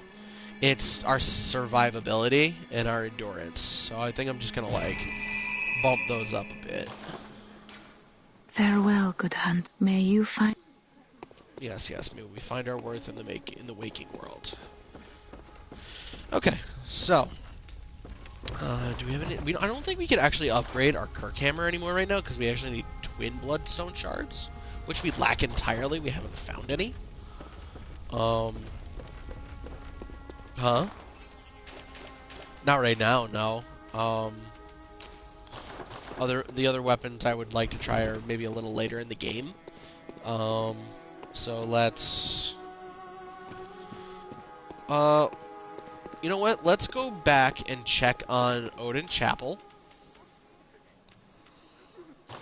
And let's see what people have to say. Check to see if Eileen is ready to go with the rest of with the next part of her side story. And then I think we could wrap it up, honestly, because we've gotten a good chunk of the beginning of the game done in 3 bosses in 3.5 hours. That's like not too bad. Especially given that like a lot of them are like major roadblock bosses for the beginning of the game. Like I know a lot of people that's like love Bloodborne, stopped playing because Gascoigne was too hard, stopped playing because the Bloodstarved Beast is too hard. And admittedly, they're hard bosses. This game's not easy. But I kick their ass. I've banged my head against the wall enough to know how to kick their ass. My feet are cold. Oh, the hunter. This here. You have nothing new to say. Also, can we just take a minute to just give this dude some respect? This dude is so fucking chill. Like, this dude is as ugly as sin. He's got the finglongers, but all of his fingers. He's like 2 feet off the ground, and this boy ugly, but he is so nice. That's my boy. What do we call this guy? Friend? I'm trying to get around. He's got plenty more. Look at me. This man's smoke. I'm gonna call him Hymeno. Yeah. I don't know. Hymeno. Or how about Jaime? No.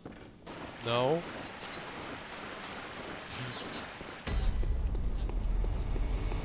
The female genitalia?